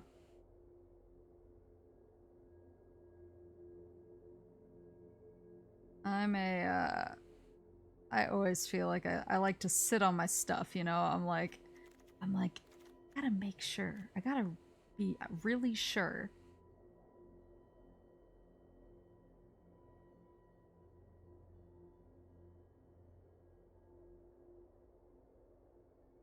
What does boast do? Activate this ability only if this creature attacked this turn and only once. So I can only create the human warrior creature token if I attack first?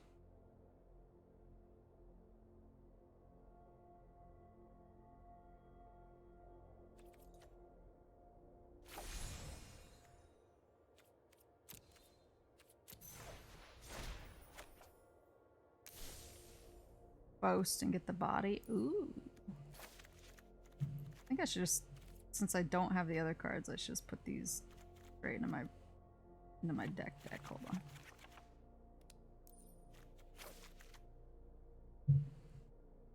Usher. Disenchant.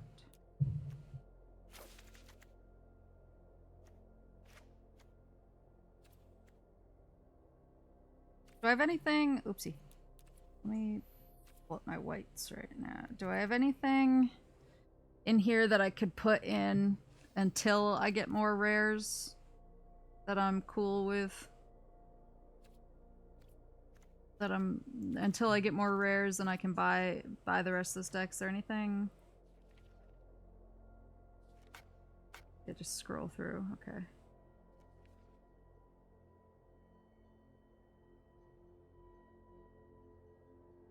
Dawnbringer Clerics.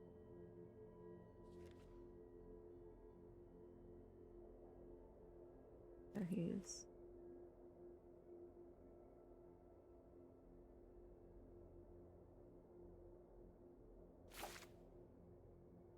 Stonebinders. Where are you at? Where are you at? Stonebinders familiar. Whenever one or more cards are put into exile during your turn, put a counter on Stonebinders familiar. This ability triggers only once each turn.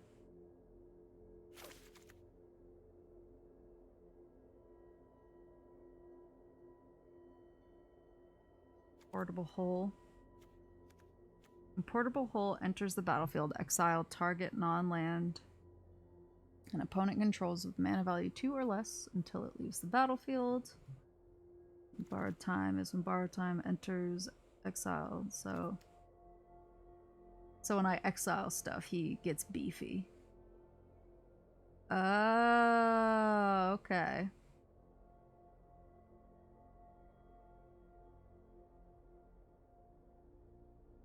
That's cool.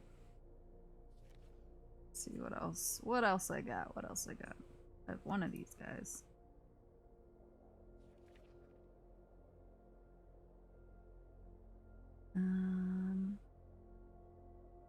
Unruly Mob.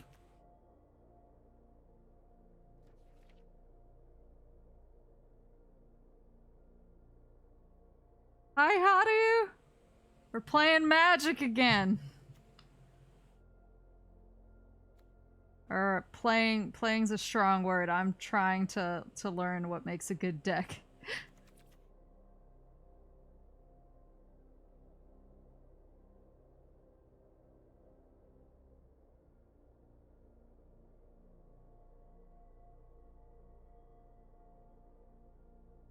Expel isn't too bad for budget removal. Yeah, we're doing research right now. What the?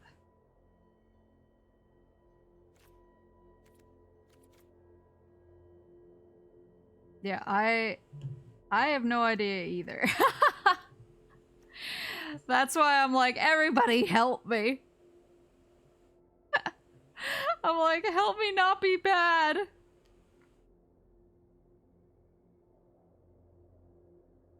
Because, like, I look at certain cards and I'm like, wow, that looks amazing. And then I play any match and I go up against someone named, like,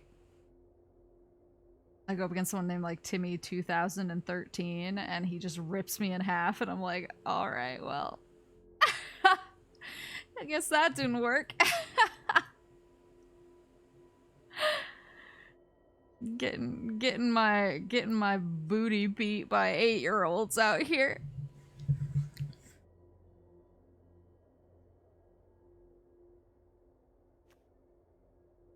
I like that the dude is a jack-o'-lantern. See, that's my problem is when I'm going through, I'm like, I like how this guy looks. I'm gonna put him in the deck.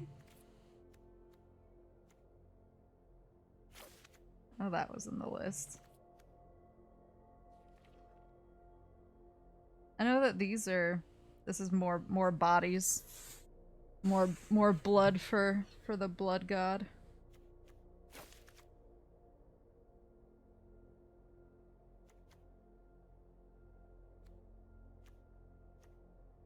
In front, create 3 white spirit creature tokens with flying. Confront the assault. Only work in standard, not traditional. Oh, dang it.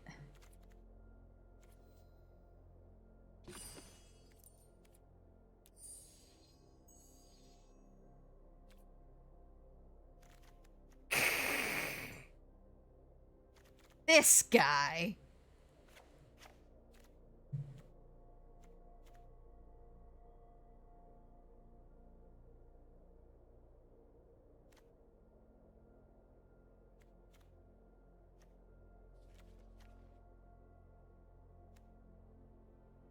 Yeah, I feel very much sometimes like I'm trying to operate on a higher IQ than I ever have. Hold on. Day or night? I haven't really encountered the day or night stuff yet.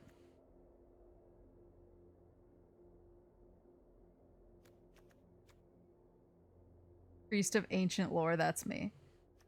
This is me in real life. I only need 5 more, and then I can give this thing a try. What do I actually have, like, multiple cards of? Oh, she exiles stuff. I'll add her in. Why not? Why not? I'm just gonna type in exile. We're just gonna see what happens.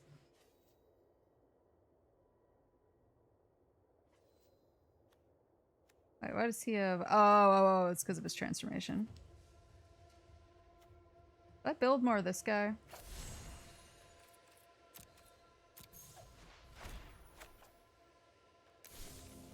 Look at me making decisions. All on my own.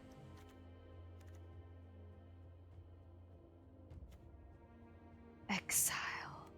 Oh. Candle trap. Is that like Candlebox? Prevent all combat damage that would be dealt by enchanted creature. Ooh.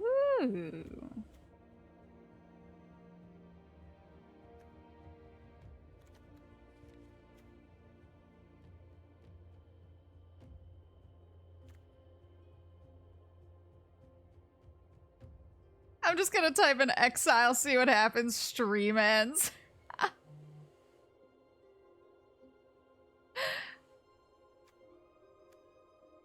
An elite spellbinder enters the battlefield. Look at target opponent's hand. You may exile a non-land. Another exile. Let's go. All right. Crap. That's right. Okay, well, we're just testing. We're just testing. It's fine. I'll fix it later. We'll fix it in post. I like it has the old man on it. Hold on. Who do we want? Who do we want? I'm gonna make it have that cool cleric thing on it. Or no, I want the dog. Where'd the dog go? Where's my dog? There he is. I want the elephant again. Look at this king.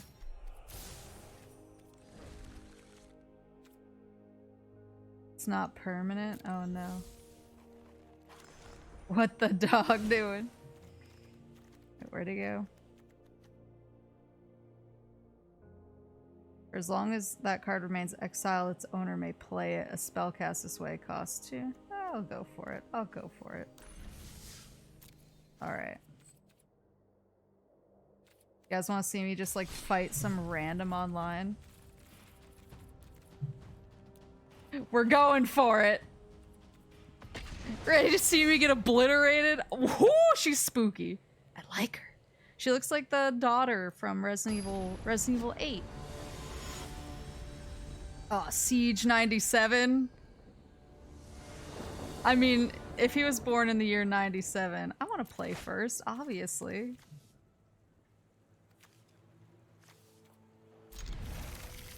Do it for the content. Do everything for the content. Okay. Let's go, let's go. Come on, Siege 97.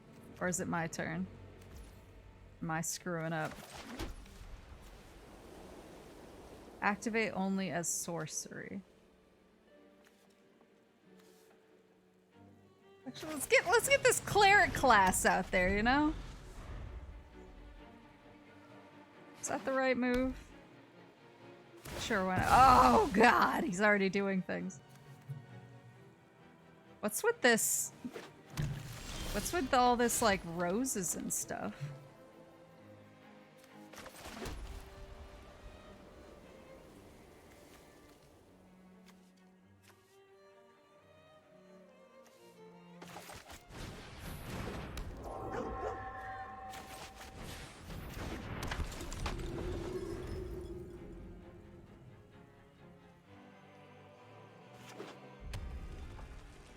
I'm so scared. What's with this, like, creepy vampire music? I love this guy. Disenchant. Destroy target. So he's not an art, he's a creature. Exile. I'm gonna exile him because I can. Woohoo! Let's go!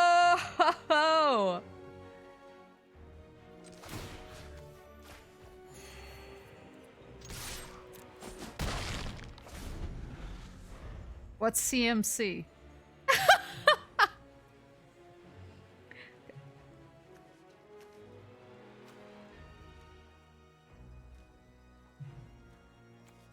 Whenever you gain life. Converted mana cost. This guy. Ah! I'm gonna expel him.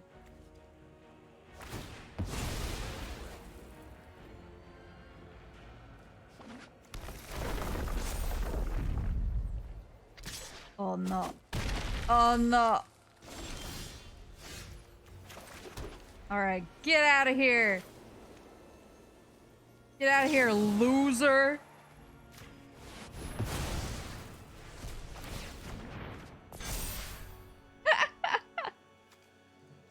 Who's ready for my boy, the Stonebinder's familiar?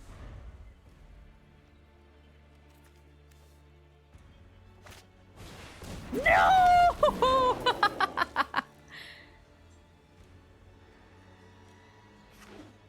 Maple talking smack always makes me worry things are gonna go very south. I mean, that's fair. Need another exiler. Let's go. Come on, Elephant Man. Give me something I need. Come on, Elephant Man. There's a lot riding on this. Oh, baby. Oh, baby. Oh, baby.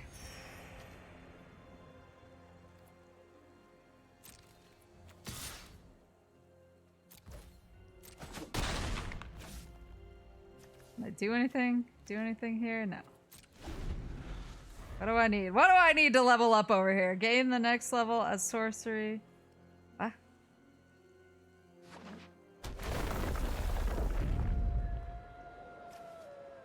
What's he doing? Click, click. That doesn't work? Okay.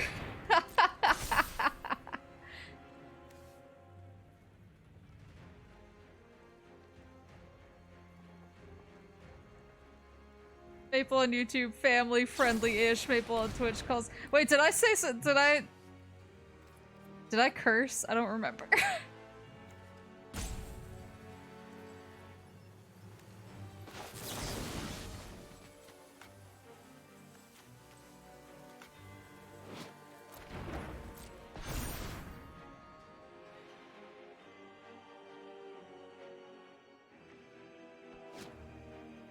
What's happening? So I've been, oh no! Can I get rid of that? No. Ah!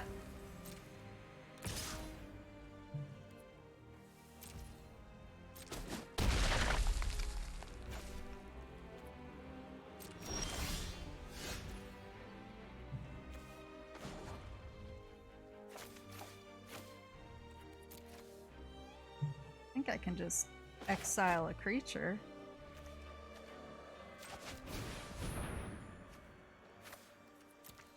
Am I right? Hell yeah.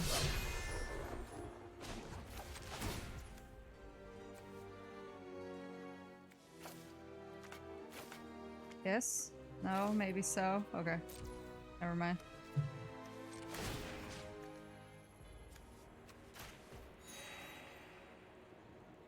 Alrighty. Woohoo!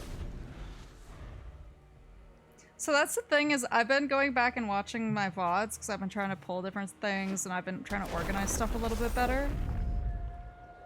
And sometimes I say things and I just don't remember saying them. Like I hear stuff that I say and I'm like, I said what? Hold on. And I give him the big juice. And I'm gonna give him even bigger juice. Wait! No! No! I didn't mean to! I wanted to! Now it looks like I'm toying with him! Now I look like a dick! Oh, come on. Oh.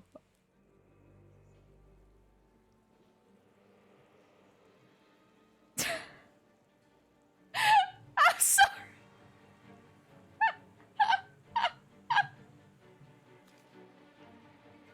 I'm sorry.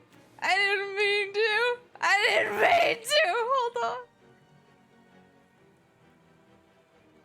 Rip, you would have won. Isn't that how it always is? Oh, God.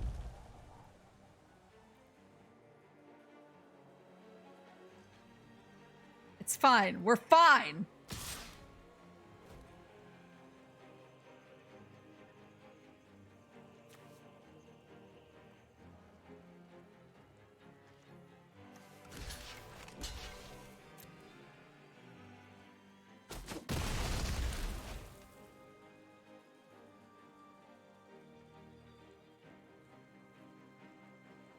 Come on. Come on, hurry it up. I want to fix my mistake. I want to fix my mistake.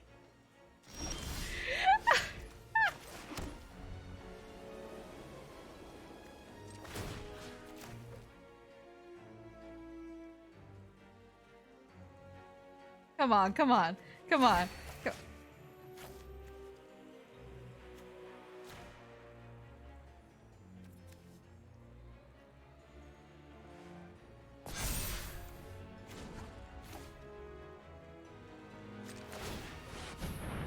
Level up. Come on, give me the juice. Woohoo! Big Big dog! We got a thick boy now. Oh my god, look at this guy. Why is he so meaty? Well, now I really look like a dick.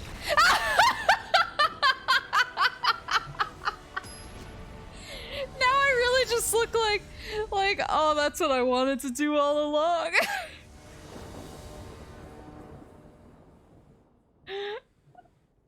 The accidental bad manners. That is 100% what that was. Oh, I got two thick boys. Let's go.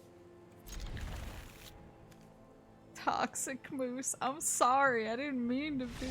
What?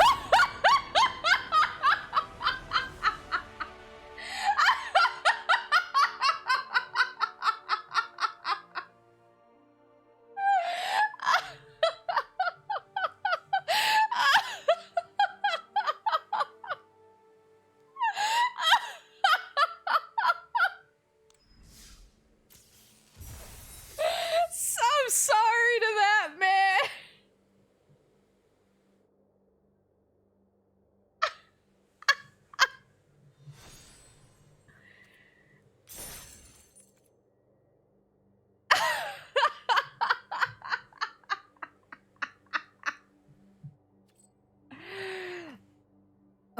Yeah, that's me. The MTG Arena champion. He took one look at me and he was like, no, I'm about now everyone just thought I was cool for 30 seconds. And you really wanna take that away from me? That's fine. We'll do it.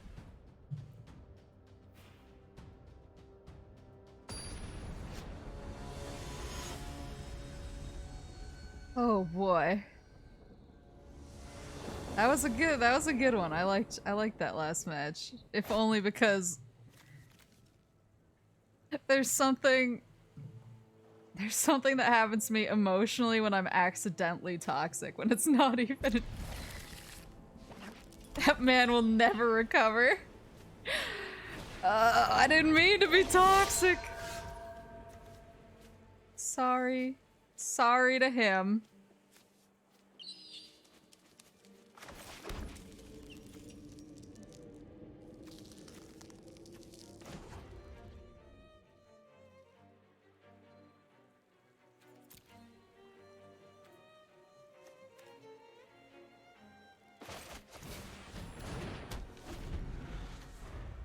Oh no. This is where it all goes downhill.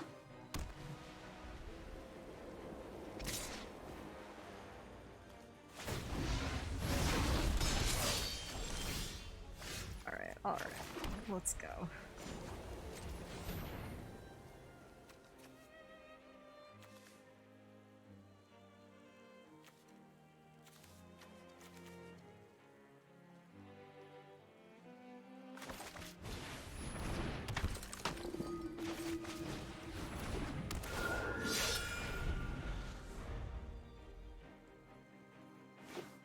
So yeah, he has to attack to get his boy.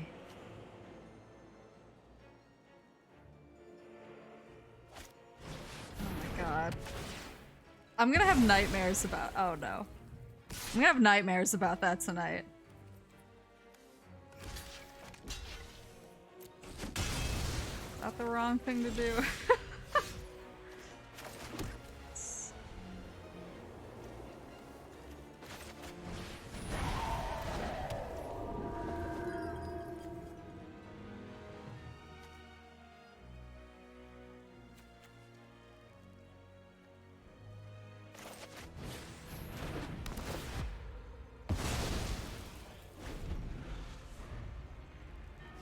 Yeah,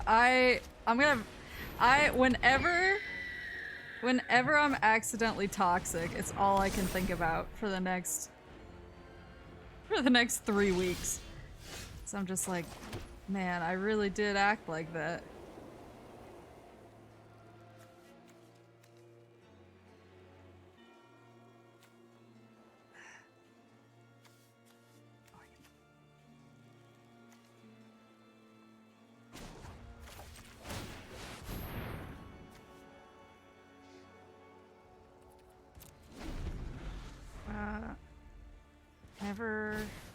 this battlefield, gain 1 life.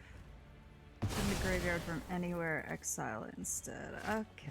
Wait! Where'd my cleric go? No!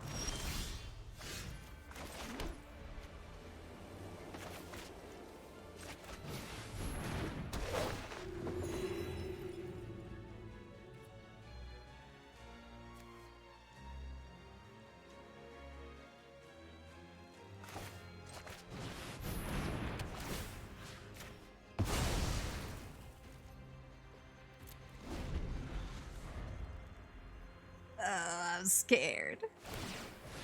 Oh no, it's this guy.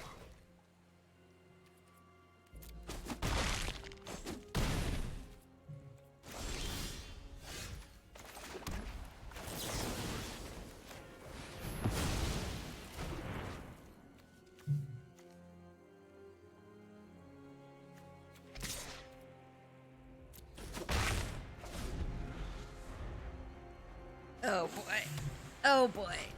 Where's my big dogs? My big dogs are the most crucial aspect. Oh no. The most crucial aspect of my my strategy here. Big dog? Big dog?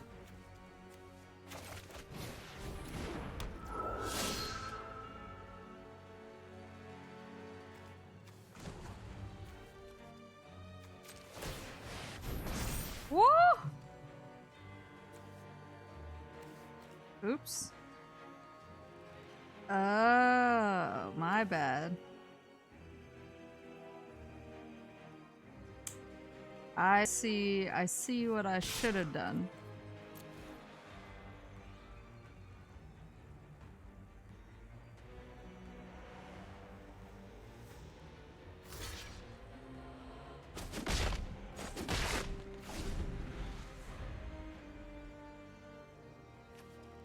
You have double strike?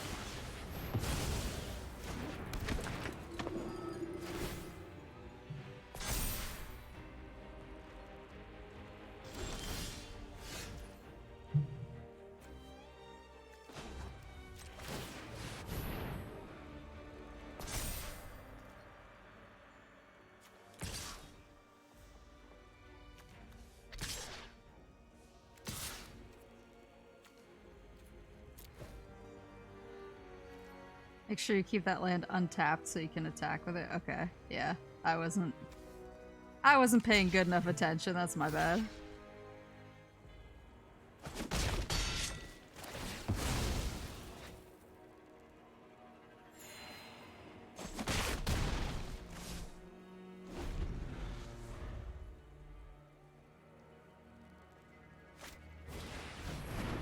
Oh, there's the intrepid adversary. No! No! I haven't seen one big dog this whole time. Oh, it's coming. Oh. Here we go. Where's my big dog?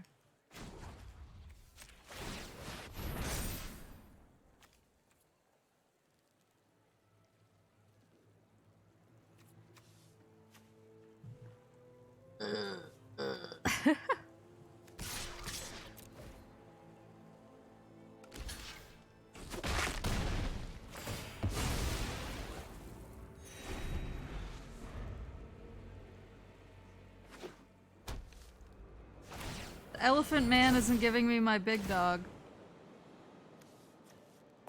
I'd like to speak to a manager.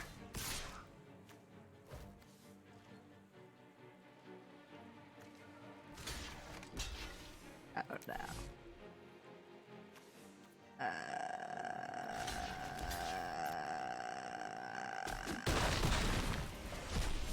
I lived.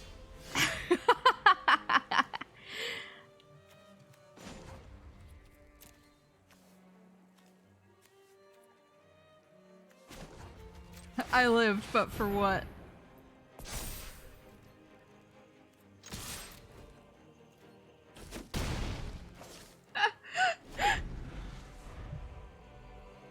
See, I broke that man's spirit.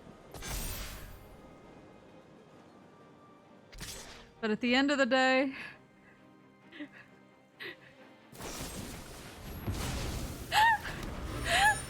at the end of the day, oh, it's happening.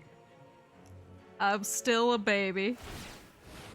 Even a broken clock is right twice a day. Oh, that's fine. It's all good. I do like this deck. It's fun though. I love Big Dog. Where's my Big Dog? Oh, did I just get another booster? Oh no. A little bit more. A little bit more. Oh, I only need to cast 25 more white spells to unlock this arm shark guy, so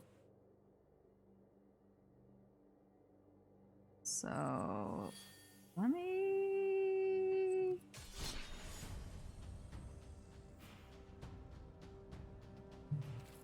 it's weird because you can say play and it's like color challenge,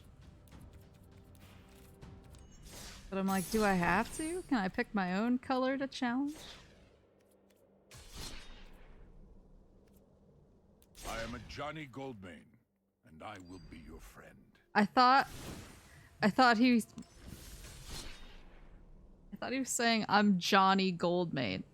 Like Johnny. And I was like, man, that's like kind of a weird name for a really cool lion like this. I will be your friend. He's so nice. Yeah, he is.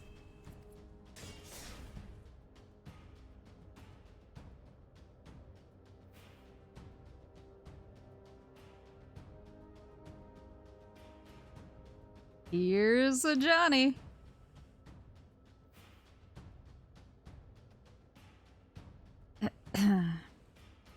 Yeah, I'm trying to keep up on my magic push-ups every day so that I can eventually halfway know what I'm doing. But a complicating factor is I finally so I have Final Fantasy XI on my other laptop, not the laptop I use for streaming. But I thought it would just be easier if I just did it right on my streaming laptop.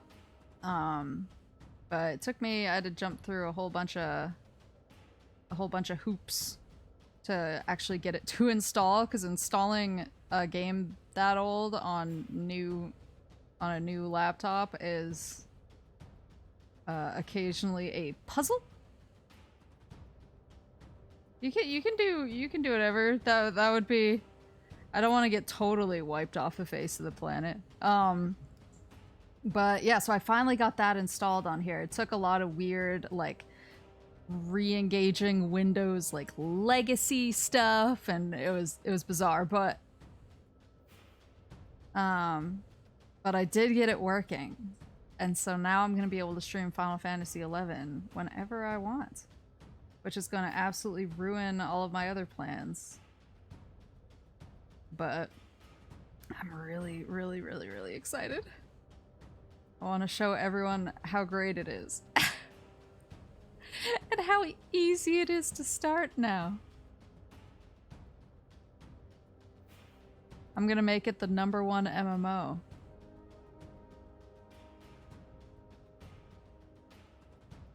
Oh, of course, I will of course become a Final Fantasy XI streamer. That's what I am in my heart. One thing I'm really excited about, so part of the reason I feel like I'm so out of it and so tired today is I was up pretty late because I was working on a bunch of stuff.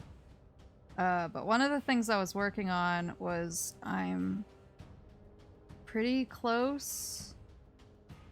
I mean, for getting affiliate on Twitch, it's pretty much just a matter of like streaming more. Like, you just have to stream a minimum number of days, and I obviously just started, so, but I'm good on everything else, and then I'm kind of getting there with YouTube as well. And so I was like, oh, I'm gonna need emotes, and so I was thinking of trying to make my own, but then I wanted to, there's an artist who does really funny, like really super like SD drawings of VTubers.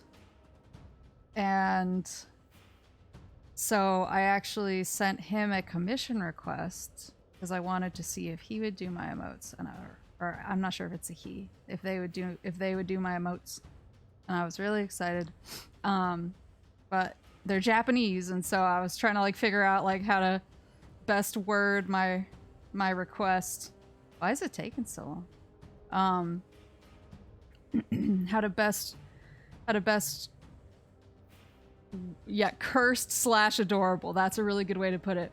How to best word my request, and how to ask like for what emote faces I wanted.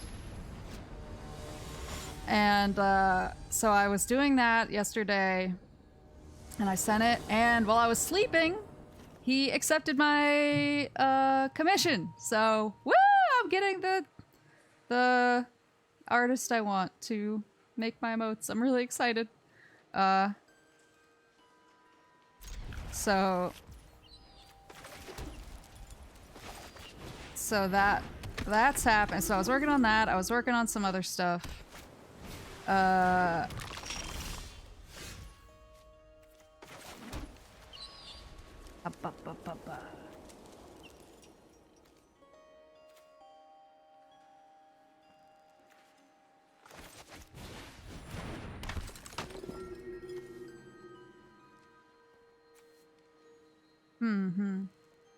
Also need to, yeah, I know. I gotta set up more stuff.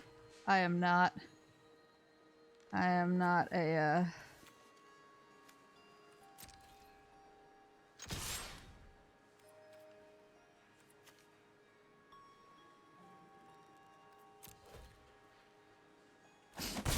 I'm still...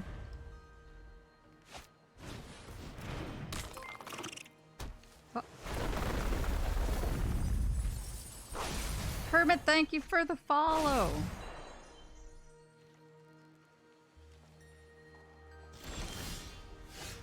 Woo!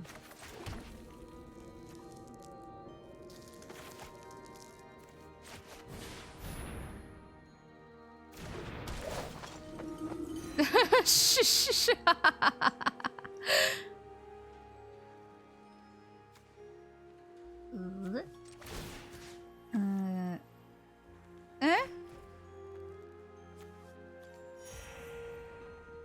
Wait a minute. Did I just... You know what? We're not gonna... We're gonna go ahead and not talk about that.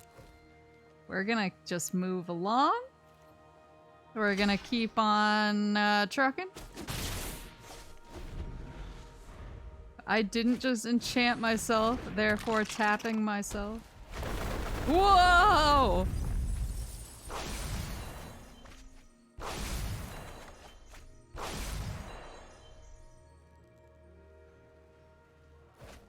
Yeah, mod watchers, skip ahead 5 minutes. Nothing to see here.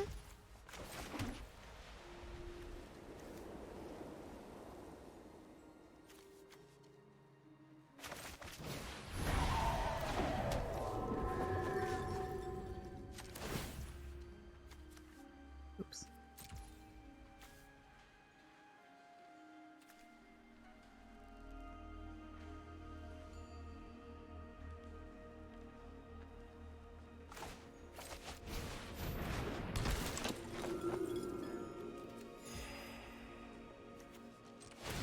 Alright, we're gonna do this right. We're gonna do this right. There it is.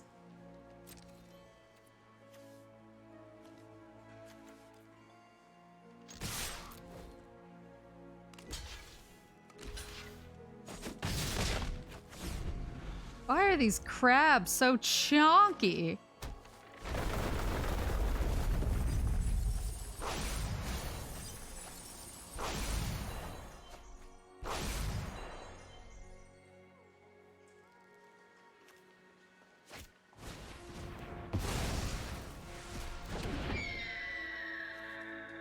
What is happening?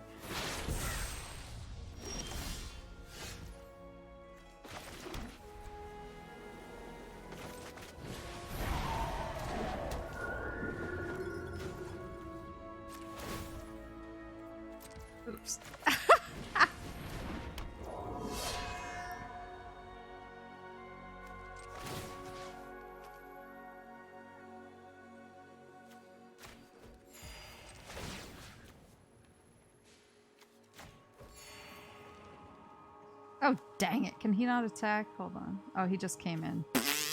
That's fine. That's fine. It's all fine.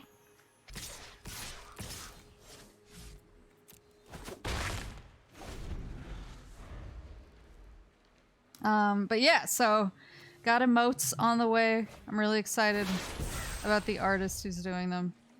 I also I'm gonna show my this week's schedule at the end of the stream.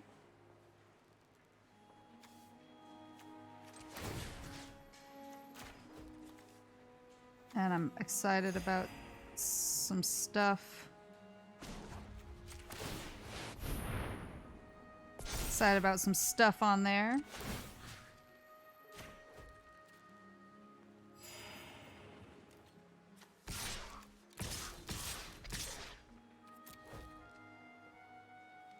I'm gonna mill myself to death, aren't I?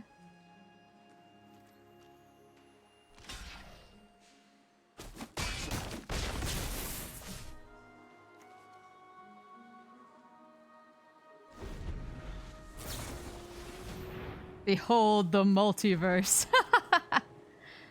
I also, so I was going through my VODs, like I said, to pull some stuff out, and it's crazy because when I changed my microphone setup, I had a different microphone setup between my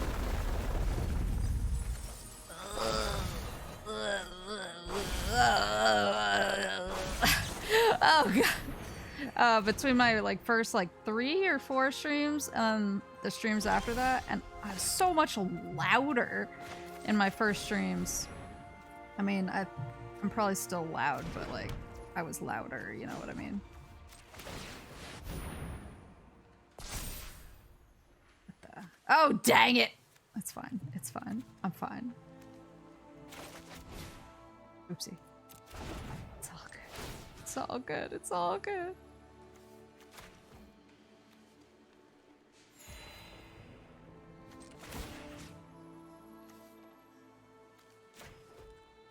Spoilers, she was not fine. That's true.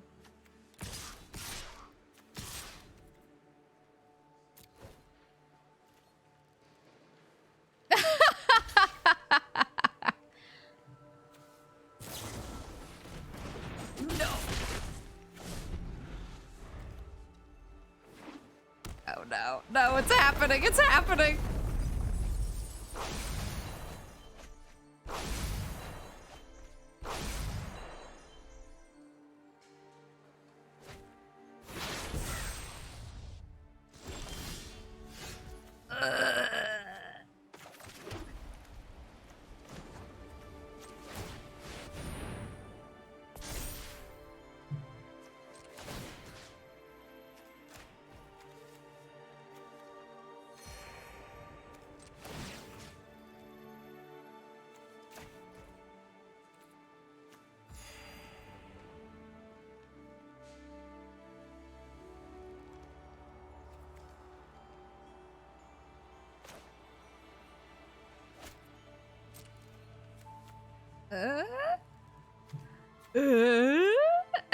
I'm gonna die because of this. Because it's all going away.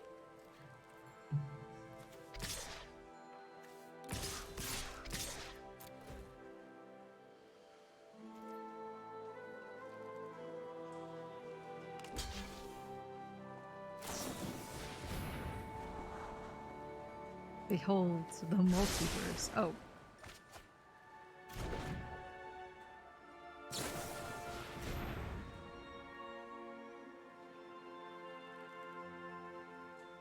Yeah. So wait. You're each opponent. Oh, I see. Oh my god, it's over. Good game. Oh no. Pew! These guys are mean. Ruin crab. GG, shake my hand. Both sides fought hard. Oh, but I got. Ooh! Ooh, I got a new deck. Control center. Oh, I thought it was the shark with arms. Hold on. And I got a new,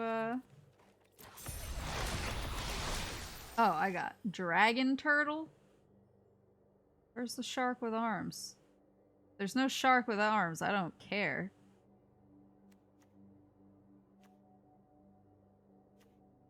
Gelatinous cube.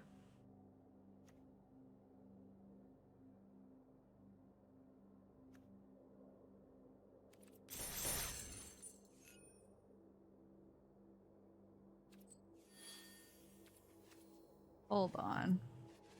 I'm gonna open my new pack.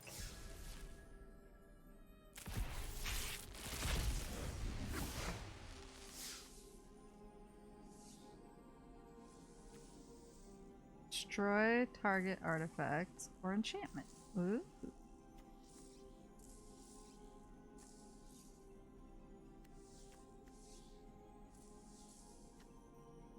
Whenever you cast an enchantment spell, you gain 2 life. Ooh! Ooh, he's cool. When he enters the battlefield, you gain life equal to the greatest toughness among other creatures you control. Whoa. Oh, yay! Got another mythic! Wild card, let's go! Oh, packs to open. How many packs can I buy with that gold? Can I buy anything with that? Oh, I can buy 7 packs.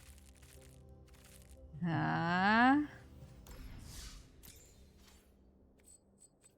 Sheesh.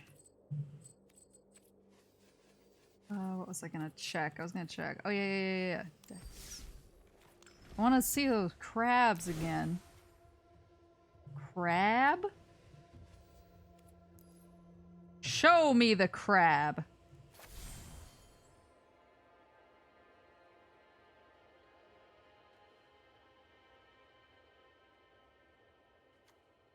Can you add stuff to your, like, wish list? Like, I want to remember the crab. Oh, he has a little town on his back. Look at him. To an explorer, a priceless treasure. To the crab, a rock to call home.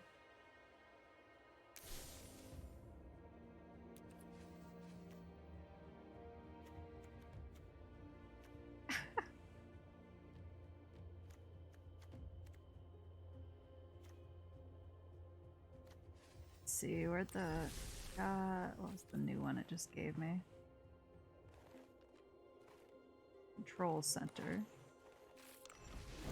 Blue and black?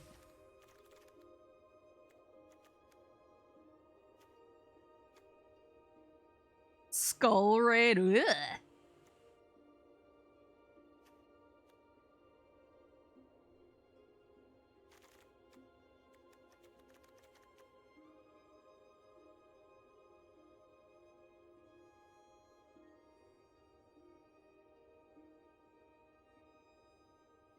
Huh.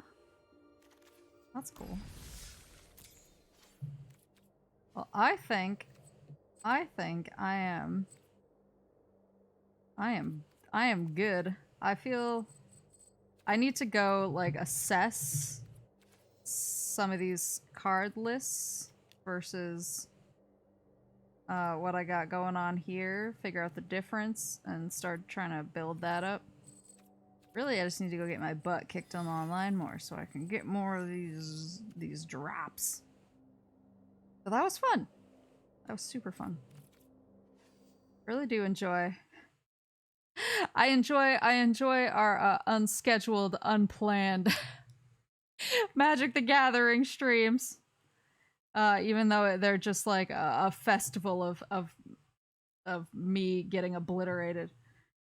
But before I go, let me I want to pull up my schedule. My schedule for next week. Real quick.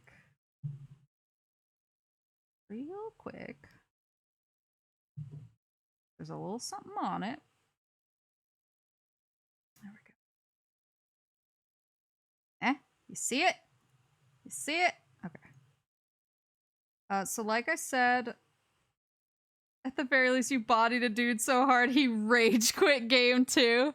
That's true. It was all thanks to my good friend, my good buddy, Big Dog. Big Dog. So let's see. Yeah, so I have a schedule for next week. Like I've said, I'm not this coming week, but the week after, I'm not really going to be around. I'm still going to be posting stuff. I'll still have internet. But I'm not really going to have a streaming setup for me to stream. I have a collab that I don't want to give deets on yet, just in case. At the end of that week. But I won't be the one streaming it, so I can still, even though I'm traveling, I can find a quiet corner in my family's house and say quiet on the set, everybody, and just not have to worry about my internet speed as much or anything like that. But I'll still be posting stuff. I've been making stuff and working on a lot of stuff when I'm not streaming. So I have stuff to share, and I hope you guys like it. And I'll show. I want the emotes to be a surprise, so I'll show you guys when I get them. But I'm really excited about those two. But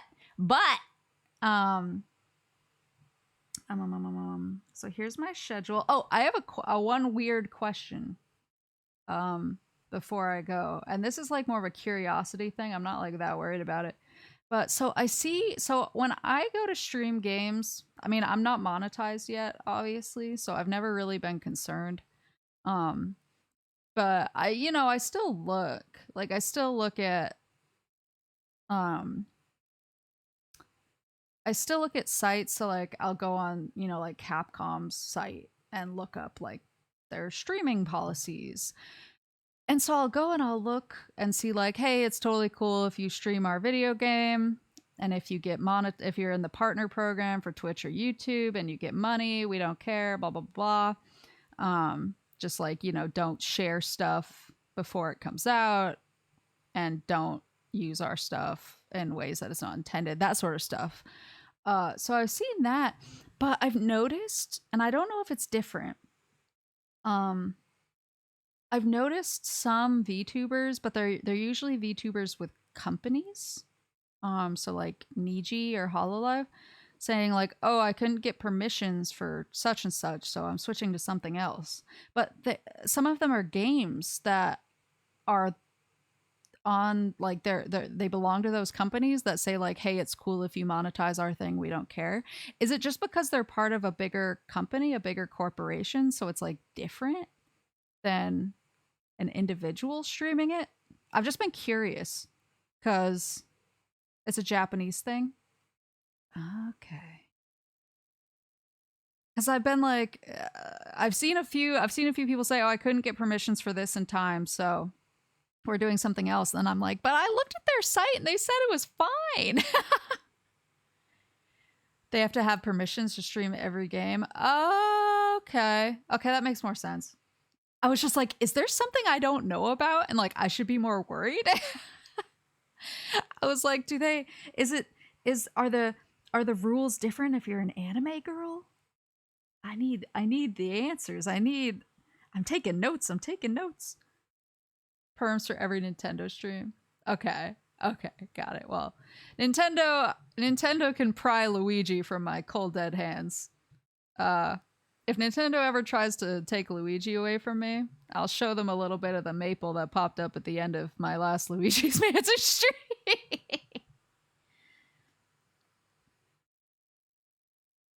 Stream Resident Evil Village with the Japanese dub, because that's when they had perms for. I didn't know that. Huh. That's weird. I never considered like language. I guess it makes sense because some voice actors in games are like part of a union. Or in some cases, I know that like the recording studio actually has some rights to the finished product. So you can't like I think it's more of a thing in Japan for the voice recording studio to have some sort of ownership over the dub in addition to the company. But that's interesting. Huh. You learn something new every day. Yeah, I've been thinking about that for a while, but I was like, I keep forgetting to ask. Can stream stuff but not show some other stuff like Tales of Arise opening. Yeah, that makes sense. Because it's the I started Tales of Arise yesterday. I finally started it. Wait, let me turn I don't know why I'm sitting here. Hold on. Why am I sitting on the magic screen? Hold on. Why am I sitting on the magic screen? But oh no. Oh no. Oh no. Hold on. Oh no, it's still there. 1 second. You know what? You'll all like it. Oh, we're heading over. Uh, uh,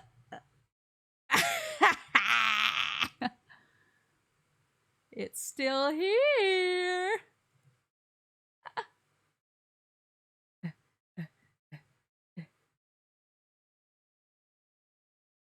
It's still here.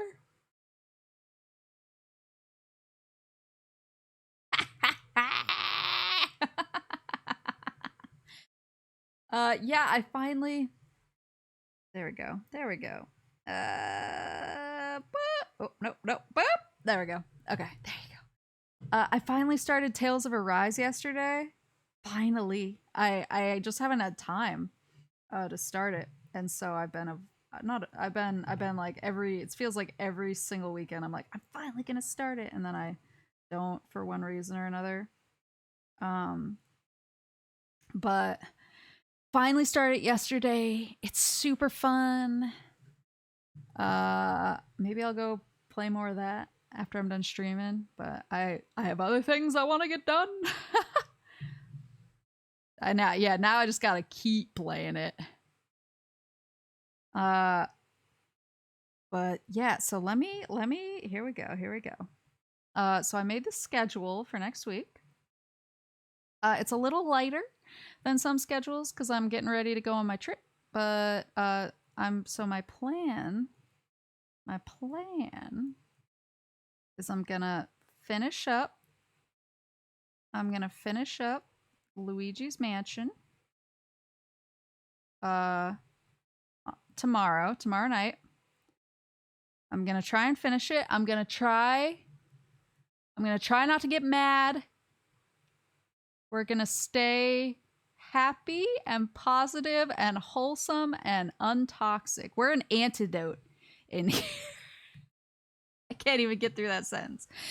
I'm hoping there's nothing else in the rest of the game that competes with the Boolossus for pure rage inducingness. X to doubt. Yeah, so tomorrow we're gonna finish GameCube Luigi's Mansion. If anything pops up on Boolossus again, I will. If anything even comes close to the experience that was Boolossus, it's over for you hoes. And then on Tuesday, I'm hoping to finish Bugsnax. I don't know how much is left. It seems like I'm getting close to the end, but I really don't know because I've been trying to avoid spoilers for the game. But I'm gonna, if I gotta go long, I'll go long to finish my snacks.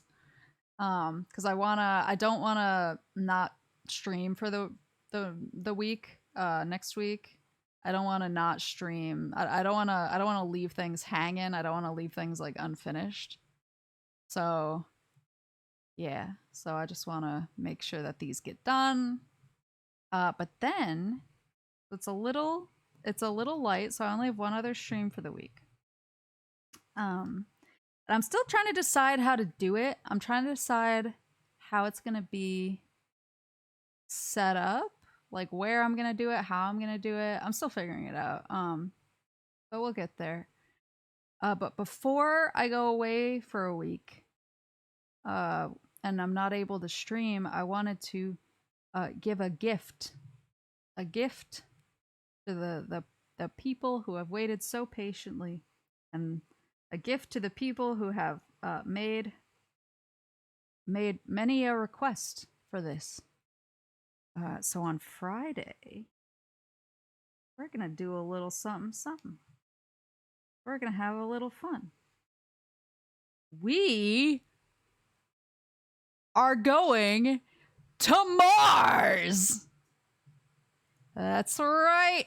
Final on Friday, we're gonna do a Doom 2005 watch along. I'm still trying to figure out whether I just want to do it on Discord and do like the mute everyone but me feature, or if I want to like do it there but also stream it somewhere with a timer so that if people aren't in the Discord for whatever reason, they can also watch along and have fun. I'm not sure. So I'm still figuring out the specifics. It will definitely 100% be on Discord either way. Whether I stream it on Twitch or YouTube with a timer for non-Discord people, regardless, it will be on Discord. It'll happen. So we're doing a movie night Friday with Doom 2005. I at least want to stream it just so that we have like the VOD if somebody misses it. So that's sort of, I'm trying to figure out the logistics on that one. But it'll happen. It'll happen either way. And I am jazzed. I'm freaking out. So I've been really excited. I was looking into the technology, and I think I'm good enough to do it now. So think I have a handle on how to show a movie. So yeah, they seem pretty easy. It's gotta see if we can get Richard Brake for this. Oh my god, stop it. I will burst into tears. Like I did when he said that he watched my stream. I still haven't stopped thinking about it. I haven't. So get ready.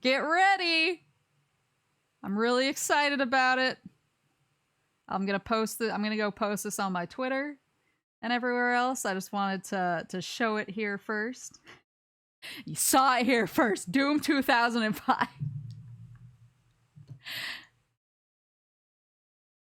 Yo, Rich, are you busy? We got a moose watching Doom.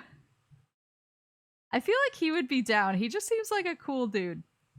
He just seems like a very chill guy. So I'm like, world premiere. Speaking of world premiere. Kuro Alpha Sapphire, thank you for the follow. Speaking of world premiere, when's the Game Awards this year?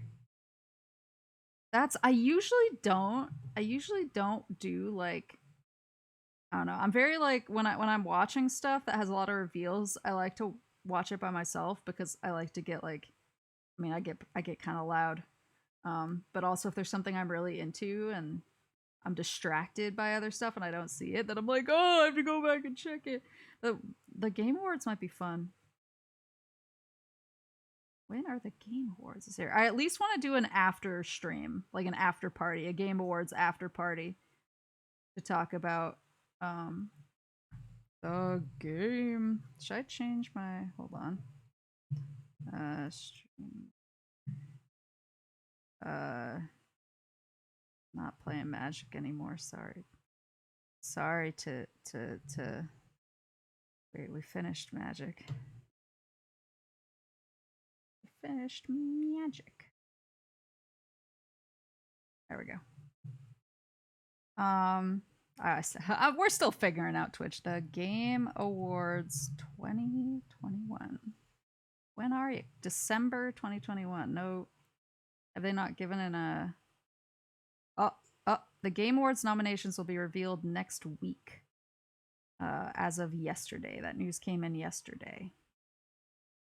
So next week, we're gonna get the deets. We're gonna get the info. Watch along for the Game Awards shit posting during. Oh, I shit post like crazy during the Game Awards. It's just that like sometimes I get a little out of control. Sometimes. So there was I really thought I was gonna get the cops called on me when they announced the new Mass Effect game on the Game Awards. Was that 2 years ago now? Was it last year or 2 years ago? I don't remember.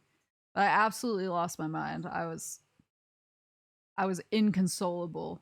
But like the noises I was making afterwards, I was like, man, if like that noise carried at all, like there's a call out for like woman in distress.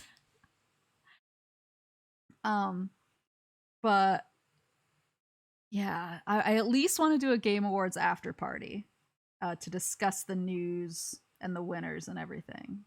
But I want to be able to enjoy like the musical numbers and everything.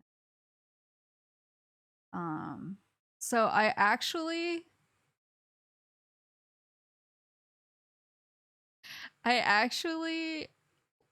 was it last year? I think it was last year. I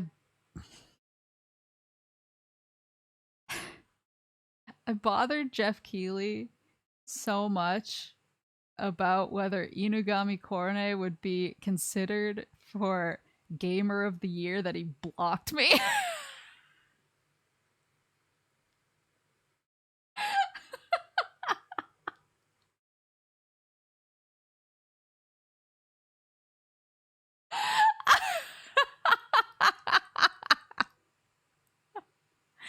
It was a legitimate question. And I still think she was robbed. I know that she's the content creator of the year. I know she's the trending gamer of the year. I know it, but does everyone else know it? I had to make sure that he would give her the credit, that he would give her the recognition. Oh, I'm cut in half. This is how I feel about it. It's tearing me apart. I had to make sure she got the recognition she deserved, you know? I don't feel like it was that toxic, but apparently he's not ready for the future. He's not ready for the truth. I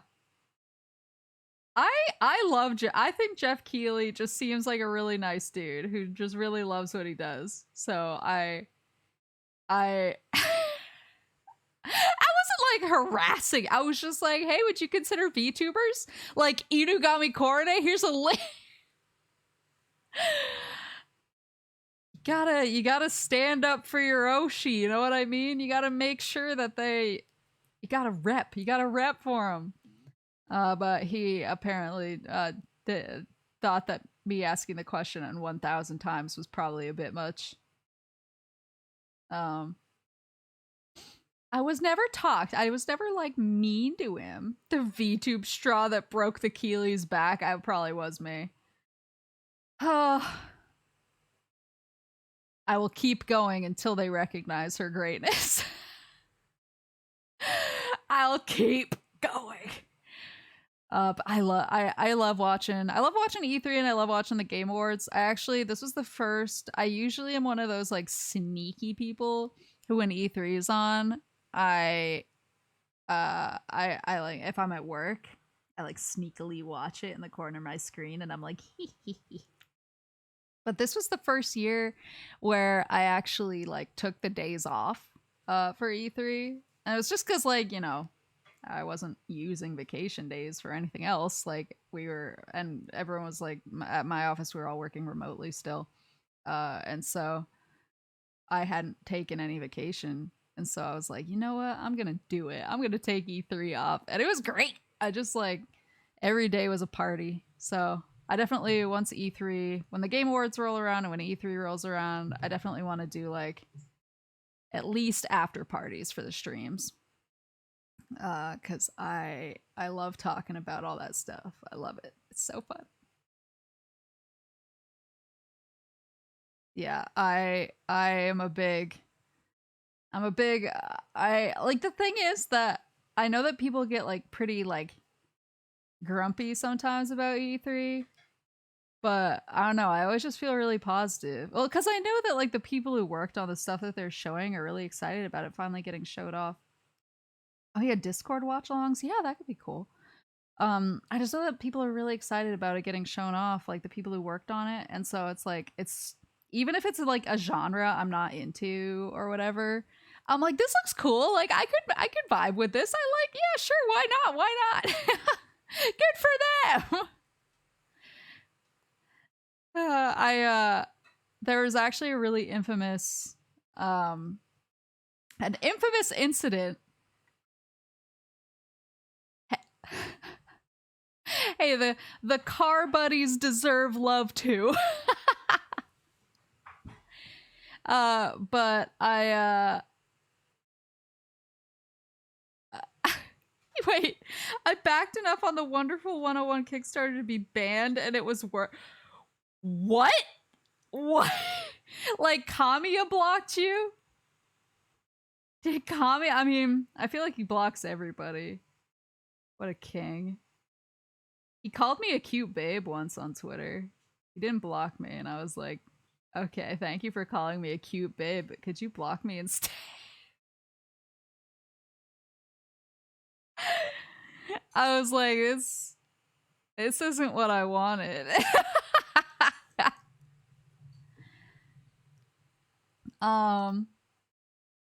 But yeah, there was a pretty infamous incident with me in E3 where it was when Xenoblade Chronicles X, I think it was. It must have been Xenoblade Chronicles X was announced. And it was actually a day when I was working E3. And so I was with like all my coworkers, not all my coworkers, but with a bunch of my coworkers, and we decided to carpool to E3 together. Because if you've ever driven in LA, it is a hot nightmare. And so we were like, all right, well, we'll carpool together, so we can all sit in traffic together and park together. It'll be great. So we're all in the car, and I actually get really bad motion sickness. Like really bad. Like it's to the point where if someone is like, hey, can you check the Google map to make sure that we're on the right track, I'm like, I can try, but if I look too long, you're gonna have to clean your car. Like my motion sickness is really bad, but I was so excited. I was like, all right, we're going to try and watch E3. I'm going to like have it down on my lap. I'm going to glance at it once every 30 seconds, then get my eyes back on the road so that I don't throw up on the way to E3. And so I had the Nintendo Direct on, and I was watching the road and just trying to listen. And then as soon as I saw like the X pop up and I realized it was a Xeno game, I just like I couldn't really look, but I was like half looking, and like I was looking up and down really fast, and I was so excited, and like I was simultaneously so excited that it was a Xeno game, and I was so frustrated that I couldn't like fully watch the trailer, but I was also just really happy and really like overwhelmed. I just burst into tears, and everyone was like, are you okay? And I was like, it's Xenoblade! And they were like, uh-huh. They were like, okay, well, clean up. You better get your life together before we gotta have any meetings today or anything. And I was just like, I can't, it's Xenoblade. And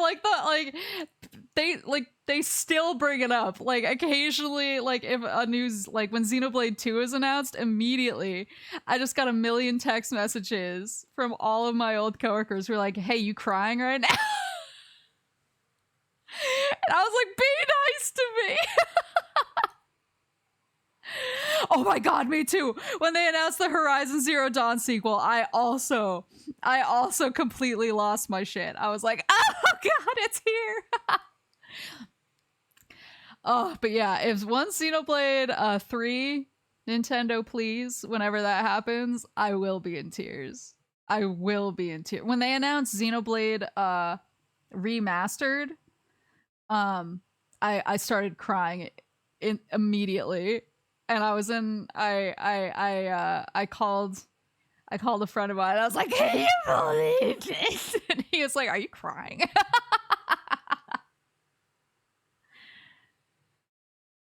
Yeah, I have a lot of, so I've been told still no X for Switch. I know. I feel like every day I get up and I Google Xenoblade X for the Switch. I'm like, any news? It'll be like a Tuesday with nothing going on. I'm like, any news? Huh? Any updates? Huh? Where's it at? Where's it at? Yeah, Horizon Zero Dawn is so good. I can't wait for the sequel. But I've heard ever since I left my old job, my coworkers at my old job have told me that stories about me, and like specifically the Xenoblade crying in the car story, and there were a few others in that vein, have just become like office legend. So even though I haven't worked there for over like 5 years now, like all of the new people just know who I am.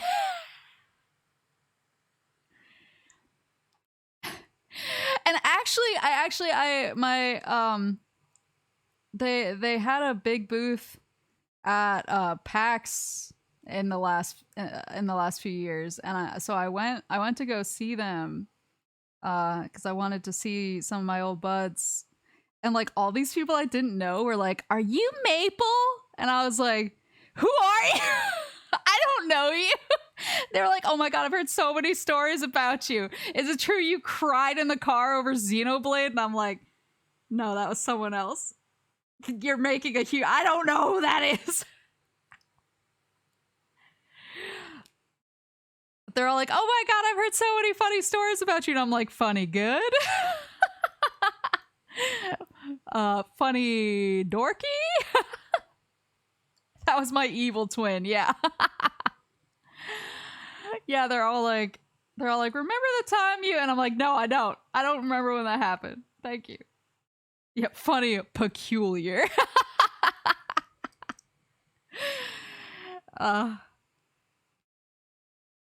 Yeah, I'm trying to, there was the Xenoblade car story was a big one. There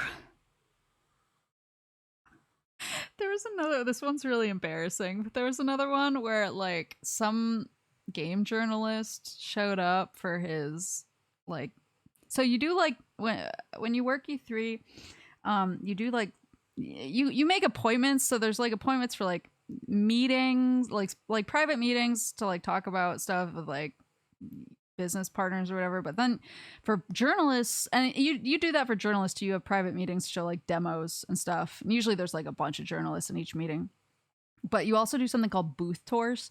So when a journalist shows up, if they have an appointment, it's like you do a booth tour and you basically bring them through like all the things, and you give them the rundown and let them play. And the reason that like you need to, that they need an appointment is because a lot of them bring their own recording equipment to plug in to the demo setup so that they can record demo footage to post. And so it's kind of a production. But there was a lot of the times I was usually like sort of corralling people to make sure that they were getting through on a good schedule, so people could all record stuff when they had and when they needed to, and everything. Yeah, other times they're the biggest a-holes. You got that right. But one time, this guy from I forgot what website it was, but he was a journalist, showed up with his recording equipment and was like, I'm here for my booth tour to get all the footage I need for the coverage. And I was like, okay, sounds good. Let me go get somebody else. I'm already juggling 2 or 3 other people. Let me go get somebody else. And he's just like a nondescript dude. Like, he looked perfectly nice, but there's sort of a game journalist. What's the word? There's sort of a game journalist uniform that people have. At least back then. It's probably different now. Maybe the uniform's different now, but back then it was like everyone wore like the khaki shorts. It was jeans or khaki shorts, a graphic tee under a like kind of nice looking flannel shirt. And that was it. That was the uniform that everybody wore. And so he was a perfectly nice dude, glasses. And so I was like, okay, yeah, I'll be right back. And so I went to go get somebody else to help bring him through and help him hook up his stuff. And I came back with my coworker, and there were 3 guys, all in glasses, all who look kind of like him, in khakis, a graphic tee, and a kind of nice flannel, all holding recording equipment. And I had no idea which one he was. And I was like, I did that thing where you like announce to the crowd that you're back. Because I didn't want to like say, okay, we're ready to the wrong one. So I just sort of came back and I was like, we're back for the booth tour. And I was like glancing panickedly between all 3 of them. I was like, one of you has to answer me. My coworker was like, why are you being so weird? I was like, I'll tell you later.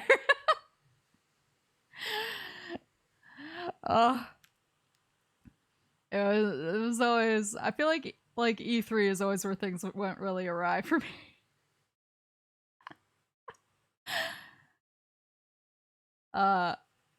One time a dude who was running one of the food carts there, like one of the big ones that you push around, ran over me with it and then told me to watch where I was going.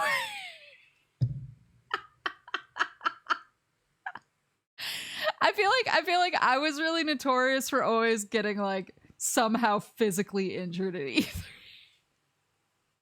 My favorite part, okay, I don't know if this is weird, but like my favorite part about E3 was like as a lady, like when you're going and you're like freshening up in the bathroom and whatever at E3, it's always filled with booth babes. There's just a ton.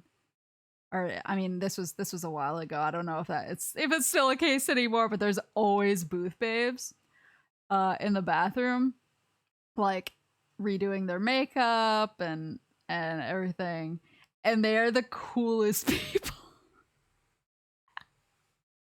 They're still prevalent. Okay, yeah, no, they're the coolest. Like whenever I'd go in there, they were so funny, and so I would just like go in and I'd be like washing my hands. I'd be like, how's the show been going for you so far? And they would just be like, oh my god, you're so cute, here's how it's been going. They would like tell me their life story. They're so nice and so funny. And I was like, it was like I'm getting like all these chumps out in the booth don't know what they're missing. You got to go to the bathroom for the real experience.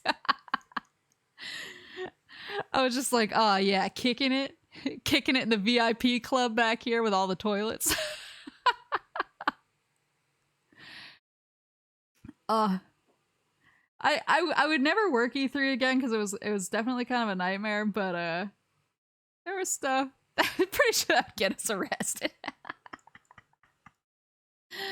It was fun. It was fun.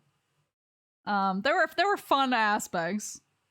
I've conveniently forgotten about like the extremely achy feet on day 3 and like taking shots of vodka in the closet when the day is stretching on too long. And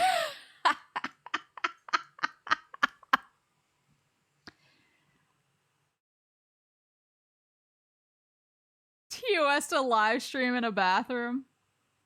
Okay. Interesting. Good insoles, yeah. I have good boots now, but at the time I really only had like one pair of Converse that I was stretching out for four years and not replacing. And so yeah, my feet were in real bad shape after that.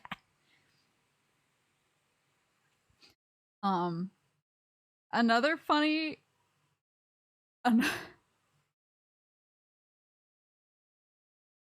another funny E3 story is one time I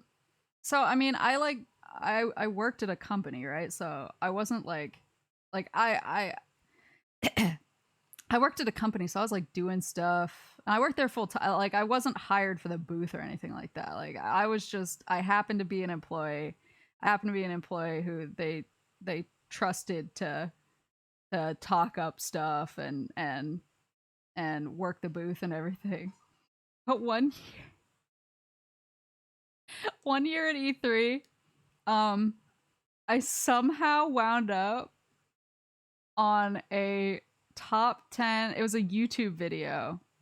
I was looking up coverage for our booth afterwards to do like a media report or whatever. So I was pulling together that stuff, and so I looked up our company name and E3 and all of that. And one of the things that came up on YouTube was a top 10 booth babes of E3 video where I was the thumbnail. And I was like, I'm not a booth babe. Why did you think I'm a booth babe? Nobody even talked to me. Nobody talked to me and was like, I'm here to interview you about being a booth babe. Like they literally just took a weird stealth photo of me and like used it in the video and on the thumbnail. And I thought I laughed so hard, and I took a screenshot of it and I sent it to my mom, and she was like, call me. She was like, what are you doing? I was like, no, they made a mistake.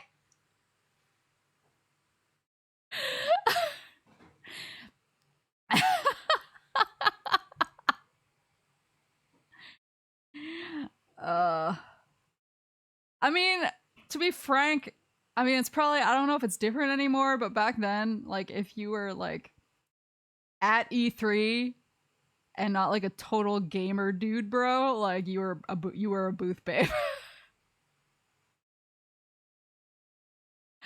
So was not like a big stress. I was like, okay. I was like, I work here. I was like, but sure, let's go. I'm adding it to my resume now. So thanks for the additional work experience.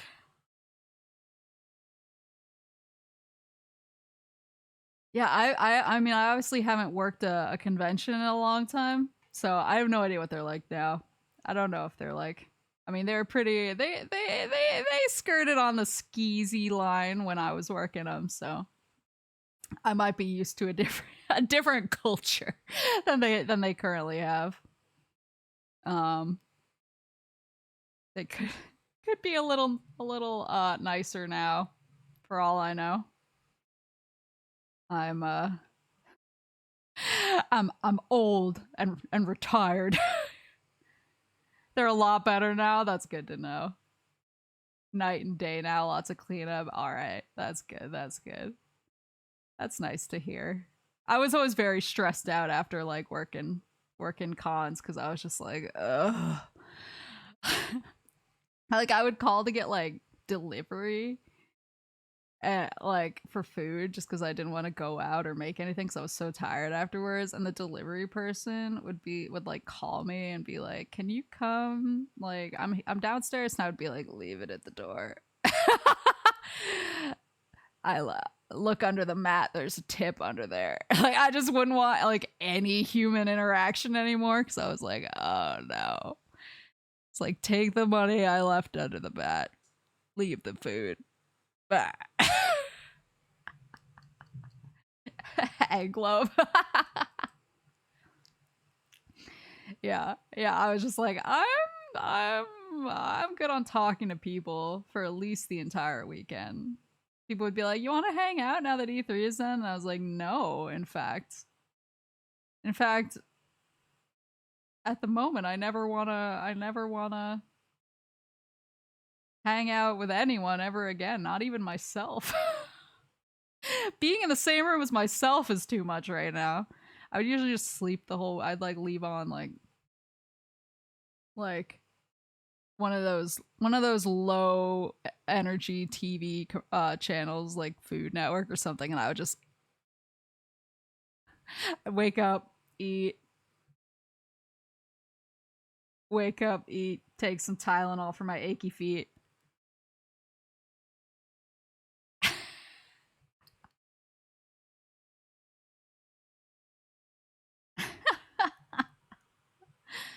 I have a lot of E3 stories, but I'll make a Zatsudan or something about it because I have a lot of like really wild ones. Yeah, such a mood. It is such a mood. I'm especially like with me, I get really tired out and my batteries run out from like that much interaction and I'm just like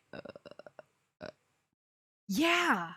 Yeah, I feel like on the last day, I'm always like, I'm good. I don't need this anymore. But it's so funny because when I was younger and I would go to cons, it was like we would get to the last day and it would be ending and I'd be like, oh, I'm sad. I wish I had another day. Oh, I can't believe it's over. And now I get like halfway through Saturday and I'm like, oh my God, we still have Sunday to go. Convocation days following Monday off. That's really smart. I should usually do that, but usually what winds up happening to me, and it's like I have a very bad immune system. And so I am like a magnet for con crud. Every single time I go to a convention, I get the PAX pox, I get the E3 fluenza, I get whatever it is. Like, I'm instantly sick. It doesn't, like, someone could cough on the other side of the convention center for me, and I'm just like, bleh. So, like, I don't need to schedule vacation days because I'm like, I'm gonna be sick when I get back. I'm like, a sick day will be spent. I know it, you know it. Let's just put it in the calendar. Yeah, I miss conventions. Even though they make me tired, I miss them sometimes. I'd like to go back to, now that E3 is more open to the public, I kind of like to go back. I'd kind of like to go back just as a civilian. just roam around. Jeff Woods, thank you for the follow. I just roam around and hit people up and have a good time. Play some demos, get some swag.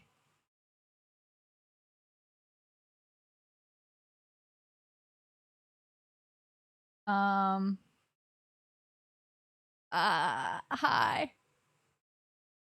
Sorry, I don't speak. I can only speak English and some Japanese. Oh, oh, oh.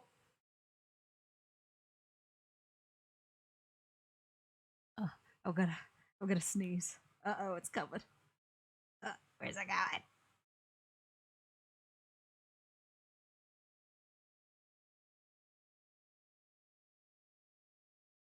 Oh, nice. Oh, I can't. I wish I knew. I wish I knew more Spanish. My my brain is not big enough. I also I feel like I'm already like slacking on my Japanese. I'm already slacking so much on my Japanese. Keeping up on it. I used to study all the time, and I used to use it a lot more. But I just now it's like I use it for nerdy stuff, and like that's it.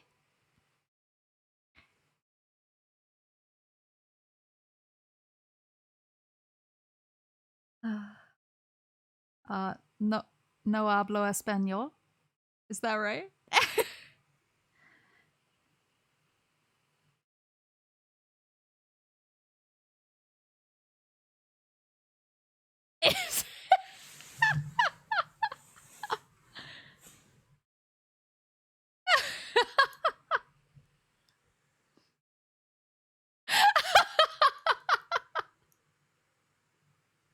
I don't know.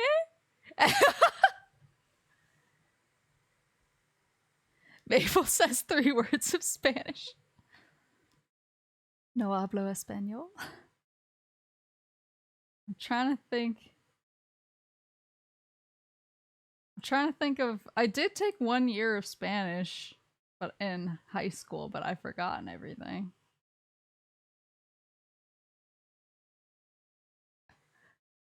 Uh, uh, what's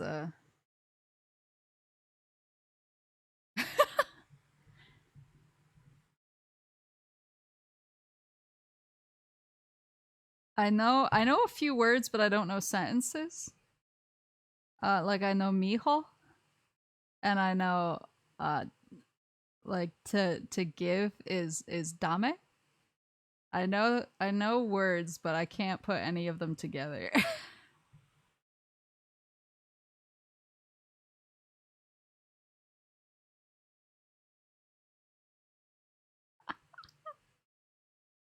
Yeah, mijo, like son. I know that. Mijo and mija. I know those. And abuelita? Yeah, I do. I mean, she's. I mean, buenas noches. Oh, okay. Yeah, it's.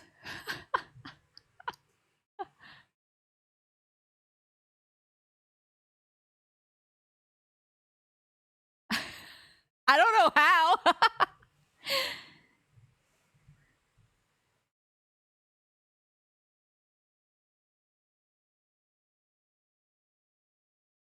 Maybe I should do a Spanish learning stream. The old Duolingo.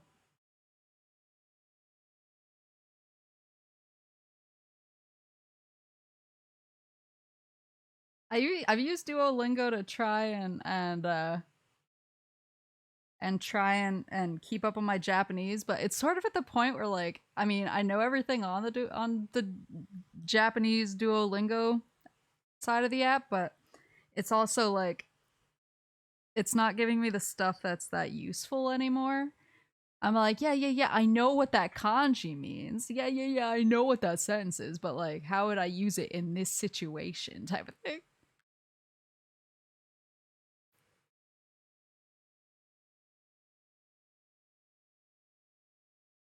Lingo, dear.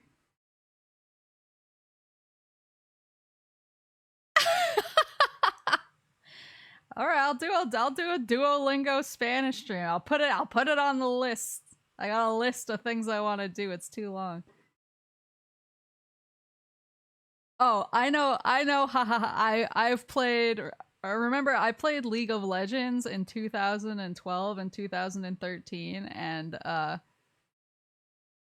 I I definitely was the target of a lot of ha ha ha ha.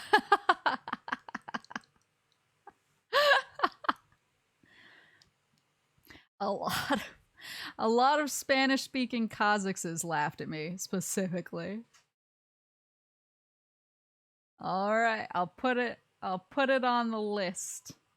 I'll put it on the list.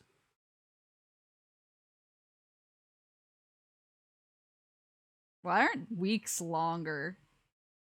Oh, okay. So that's another one time I was coming back from E3 and I actually got an Uber because I forgot why, but I was leaving at a different time than everybody else. I was like, I'll just get an Uber. I'm not gonna make anyone like leave and drive all the way back if they got stuff to do or places to go. And so I got an Uber and my Uber driver seemed like he picked me up and it was very chill, and then he was like, "Thank you for being so normal." He's like, "I picked up a lot of weirdos today." And I was like, "Oh, well, there's a game convention going on." So and then he was like, "Yeah." He's like, "It's just really nice to have a normal passenger." And I was like, "Okay, thank you." And I don't talk a lot, but like with people I don't know, but I was just trying to make conversation whenever he would start it, and so it was mostly just like really like normal stuff. And then all of a sudden he was like, "So what would you do if you had 4 extra hours in the day?" And I was like, "I don't know." I was like, I already don't get a lot of stuff done that I want to get done, so I'd probably, do chores and work more. I was like, that probably sounds boring, but that's how it is. And he was like, "Oh, yeah, that makes a lot of sense." He was like, "You know, the government could do it. They could put 4 more hours in the day if they wanted to." And I was like, "Oh."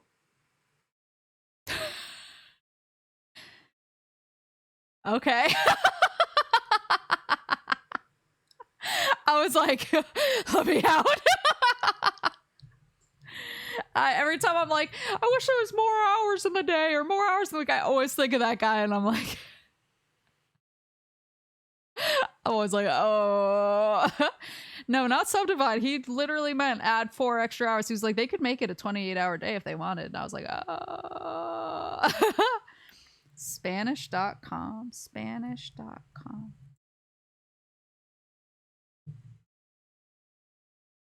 Oh, it doesn't go anywhere.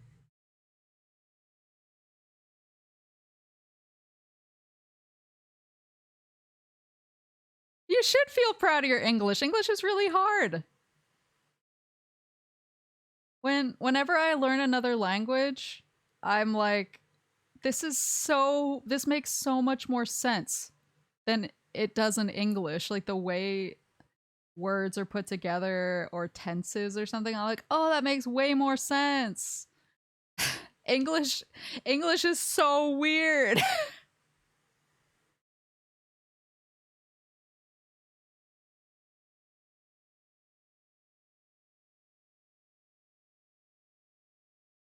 English is a nightmare.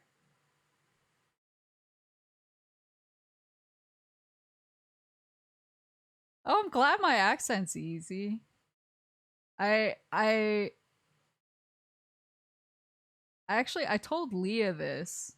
Cuz Leah commented on my accent as well, and she was like, I really love the way you talk. I really love your accent." And I was like, it's so weird cuz my accent now is different than it used to be. Like where I grew up, there's a really specific accent, and my mom especially has it uh pretty strong. And so I grew up and I had it because I lived here, and I got it from my mom. But then when I moved away and I went to like when I went to work in or I went to college somewhere else, and then I went to work in video games somewhere other than that. And like every place I went, everyone always made fun of my accent. and and I was like, okay, I'll try and talk more normal. And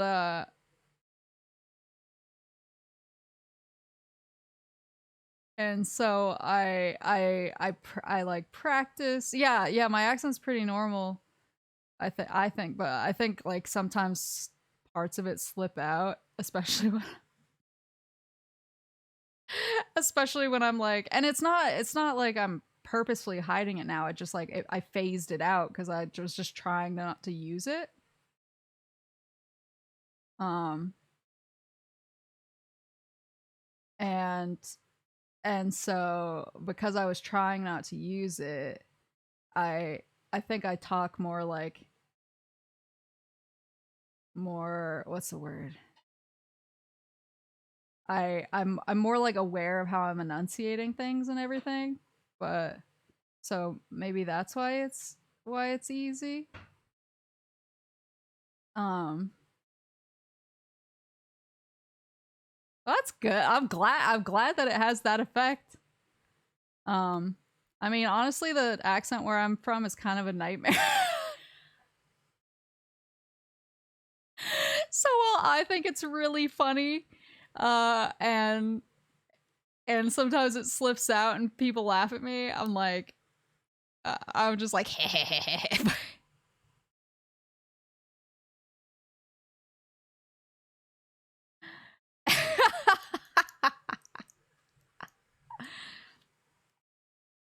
so yeah. So but yeah, it's just a weird, I don't know, it's a weird accent, but um yeah, it's funny because sometimes, especially with certain words, I'll say certain words in a certain way, and people are like, "Why did you say it like that?" And I'm like, "I don't know.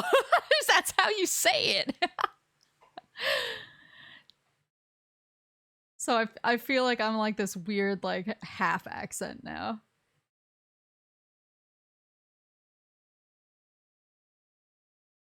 But I'm glad it's easy to follow. That makes me really happy. I feel like the way I talk also changed because when I lived in Japan for a while, and then um when I was dealing with a lot of Japanese people and Japanese stuff for work, sometimes people would specifically request that I spoke in English because they wanted to practice. But I had to change the way I talked to a lot of people just because I was like, if I talk normally, they were like, I no no no. um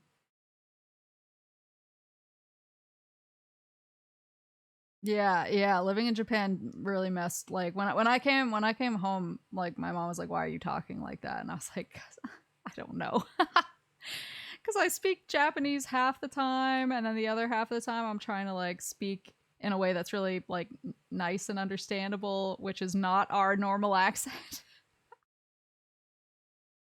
Like people who speak English as a native language can't understand our accent sometimes.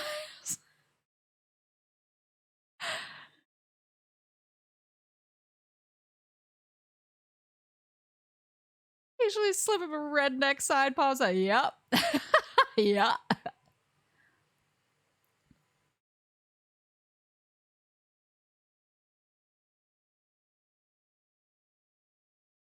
Moose talk good.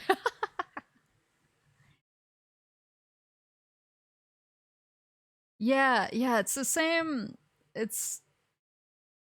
It's accents are they're so interesting because sometimes I go places and they'll immediately be like, "Wow, you have a weird accent," and I'm like, "Do I?"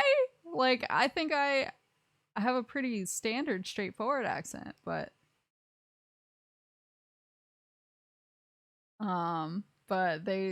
they they think I have a weird one, and I'm like, and what's always weird is the people who say that I don't even think they have an accent. So I'm like, what are you hearing in my voice that I can't hear in yours? If you think our accent is different, it's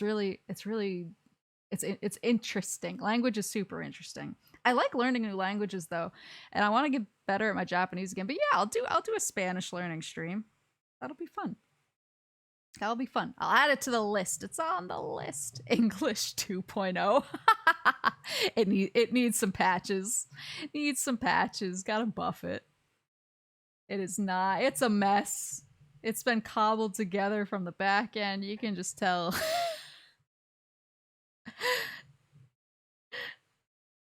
Yeah, yeah. From Alabama. I used to um I've definitely so where I went to school had a really strong accent as well. that was different from my original one, and I picked up some of that too.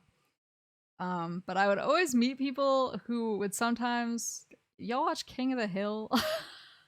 Like, they'd say stuff, and it would be like that character Boomhauer talking, and I was like, I don't know what you said, and I'm just gonna go like this. Yeah, sure, sounds good, sounds good, sounds great. And that's how yeah, I mean, I got to be able to, once I actually, like, after spending time there, then I could understand it. And now I watch King of the Hill and I'm like, why can I understand every word he's saying? I'm like, ah, yes. That's called being forged by fire.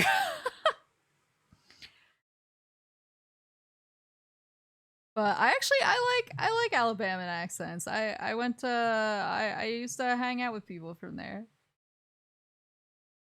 Sweden and El Salvador. Oh wow. That accent sounds cool though. I really like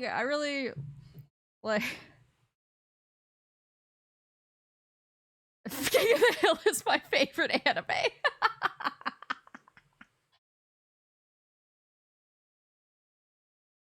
Yeah.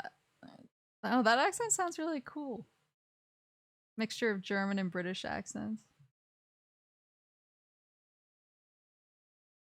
Huh.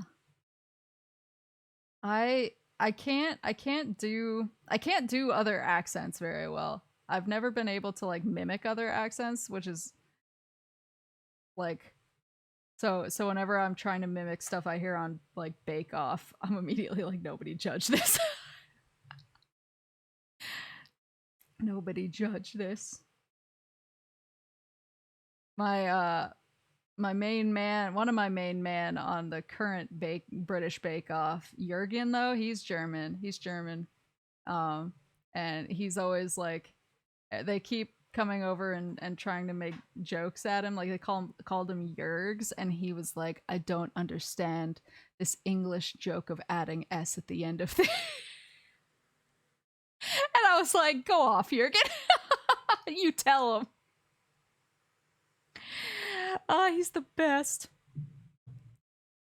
Yeah, I'll get Duolingo downloaded in a way I can actually stream it. Got the chunkless and your dad girls in khaki shorts.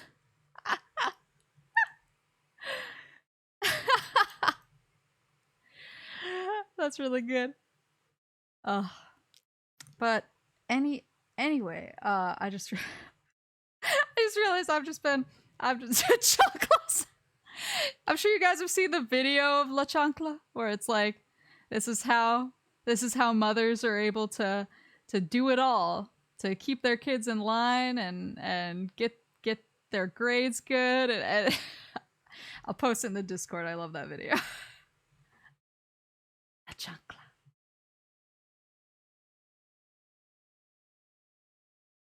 But anyway, I'm gonna wrap it up. I'm gonna wrap it up now because I just realized I've been going for way longer than I meant to for a quick unscheduled magic stream, and I gotta eat dinner and do some chores and stuff before I gotta get cozy and get to bed for the night. Yo, yeah, raid. Let me raid. Who should? Oh, we're gonna raid Komodo again because it says she's doing art, and I have never loved anything more than my current Discord avatar. I think about it even when I'm not on Discord. I'm like, I should just go log into Discord. I'm gonna go log into Discord just to look at it because it's perfect. One of a mom throwing the chocolate at a running child and it actually hits him. Oh my god.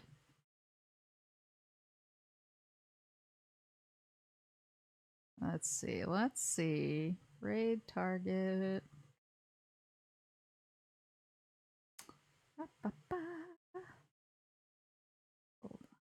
We're jumping into Komodo again. Message. What should our message be?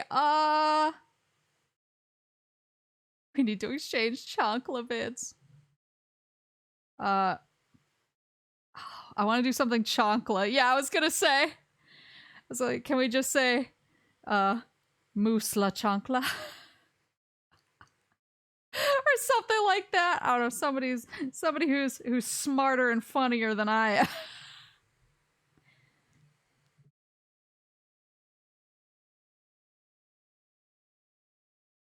What should we say? What should we say?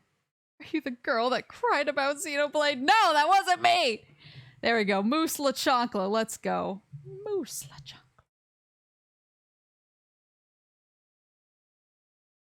Alright. We're gonna raid. Everybody ready?